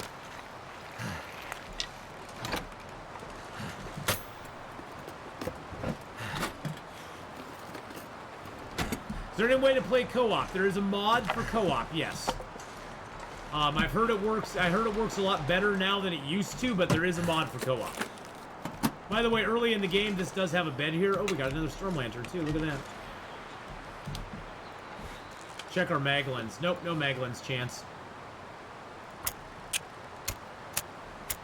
From what I've been told, it works pretty well. Now, the problem with all mods for this game is the game is not complete yet, so any mod you utilize in the game, just beware when they do a big update, it may break the mod. Unless the modder is on top of it and changing it and updating the code, it could break it, and then you'll be stuck with a non-working mod, so. Is there a theme to one of the new regions? What if there's a theme to one of the new regions, what would you like to see? I don't know. Surprise me. I honestly, I am a very non-creative person in that way. I would love to be surprised by something. I don't really have any specific requests. Oh, there's another jerry can here. Wow, that's a freaking heavy jerry can. Drop some gear. Holy crap, that's a heavy jerry can. We're gonna destroy that. If you harvest a lamp, you not only get scrap metal, but you get the oil from it as well.